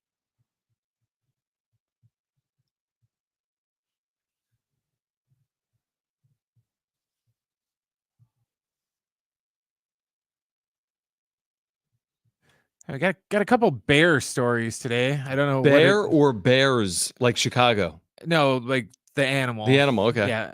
I don't know what it is. Every time Jim's gone and I have to do a back page, I always have some story I find about some bear eating someone's food. But it happened again. This time a bear broke into a California classroom and ate all the student lunches. This happened up in Pine Mountain Club, California, which is about 90 miles north of LA. A teacher said that she was making copies in the main office on Monday, and a bear broke into her classroom and ate her students' earthquake kits, which were full of granola bars. Which is, first of all, kind of interesting. I mean, I can see how that plays out. By the way, I don't even know if we touched on here today. I know it was mentioned across the stations. There was that minor earthquake in Southern California tonight, 4.4 in Los Angeles, but bears aren't really concerned about that. They're thinking about the food in the earthquake kit as opposed to the earthquake itself. But this was Northern California, right? Yeah, about 90 miles more north of LA. Okay. But yeah, the bear just walked right into the classroom, and I guess they just had all their earthquake, lunches, which I assume it's just granola bars and stuff in case they get trapped in the school or something like that. So they have something to eat, but they're going to have to go back to Costco and buy some more granola bars because bear broke in and just ate all of them. That's hilarious. And my other bear story, and this is just for you, John, it's about the pandas. Okay, great. We've talked about how the pandas just pretty much sit there on their ass and just eat bamboo all day. Mm-hmm. Do you ever wonder where they get all the bamboo at the zoo? Amazon or like Bambooville? I don't know. I have no idea. Well, like the Amazon or like they order on Amazon? Both. Well, neither. According to experts, they spend about 10 to 14 hours a day chewing on bamboo stems, shoots, and sleeves.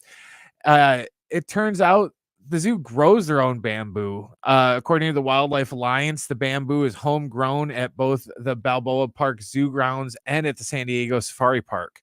So all the bamboo, and it's a lot. I can't see where it was where they had them out, but all the bamboo they're feeding these pandas is being homegrown right there on the zoo and at Balboa Park.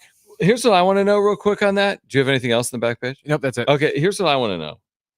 Did anyone listening see the Pandas during debut weekend? 70470, start it with team or call us 877-767-4760. There is so much media attention with these Pandas to the point that nightly national news stories have been dedicated to them. There's a Wall Street Journal article today inside the 6-month sprint for the San Diego Zoo to bring pandas back to America. There's everything. I mean, anywhere you want, you can find out about these pandas in San Diego. So who went to see them? They have new traffic patterns out by the zoo for the pandas. There's going to be more visitors than ever, obviously, now that they're back. I really want to see these pandas. My theory is wait for the next bad weather day and go during a week. But is that everyone's theory? I say you and everybody's That's theory. what I was thinking. That's what I was thinking. So when am I going to go and see these pandas? I'm surprised. Well, I'm not surprised because money. That they don't have. Like when there's bald eagles that have like eggs and they're sitting on. Wildlife will set up like a nature cam that just 24/7 will just be on that eagle's nest, so you can just watch the eagles. I'm surprised they haven't set up some sort of cam so you can just watch the pandas 24/7. But like I said, maybe they want you to go. Yeah, maybe they. Now here's the great news, and obviously San Diego Zoo does amazing work, obviously in the county, and it has all kinds of conservation efforts. It's a nonprofit. I think they've had a podcast for years actually with iHeartRadio. The San Diego Zoo has had a podcast. So the good news is like the increased attention on the zoo, to your point, I think obviously increases revenue. The San Diego Zoo and like the San Diego Wildlife Association, I may be speaking out of turn. What do I know? But I think a lot of the revenue goes to their conservation efforts because they are a nonprofit entity. So that to me is a win for, animals, including pandas. Here's the thing. These pandas are here on a 10-year lease. So my point, I need to go see these pandas at some point between now and 2034. And who knows? Maybe they renew it. Maybe they renew the lease. Maybe these pandas are here for 20 years. I just think it's funny how we lease them like they're a Lexus or something. Do you know what the lease term is? I think we've talked about it here. Do you know what they pay? No. $1 million per year to the Chinese government. But is that per panda or for both of them? I don't know the answer to that. That's a good question, but it's worth it, right? All people do is talk about the pandas. There's so much publicity. They're on the national news. So it's worth $1 million to bring the pandas here is my point. Someone on YouTube chat, Matthew, says, I saw them last time they had them around for a while and it was still crowded in a long line. Okay. Well, I look forward to checking them out. He says most of the time they have their backs turned to you. The one time I went and saw them, that's what they're doing. They're pandas. It's like if you're a horse in a horse race, you don't really know you're in a race. If you're a panda in a zoo, you don't know you're in a zoo. You go to like the grizzly bear thing and they swim around in their little pool and stuff like that. They don't just sit there and nibble on bamboo. Right. Well, I was about to say they're not zoo animals, but they are zoo animals. But they're animals. They don't know. They're just going to live their life. And if people like that, great. If not, so be it. All right. Jim's back tomorrow. 3 coming up in just about 45 minutes or so of a wrap-up show for you tonight on YouTube. Search for Padres wrap-up show. That'll get underway after the final out tonight between the Padres and the Pirates. We'll see if the Padres can keep doing what they're doing, which is winning in the second half, 16-4 since the break. For Swish Jim and Brent, I'm John. We'll see you tonight and back here on San Diego Sports 760 tomorrow. Take care.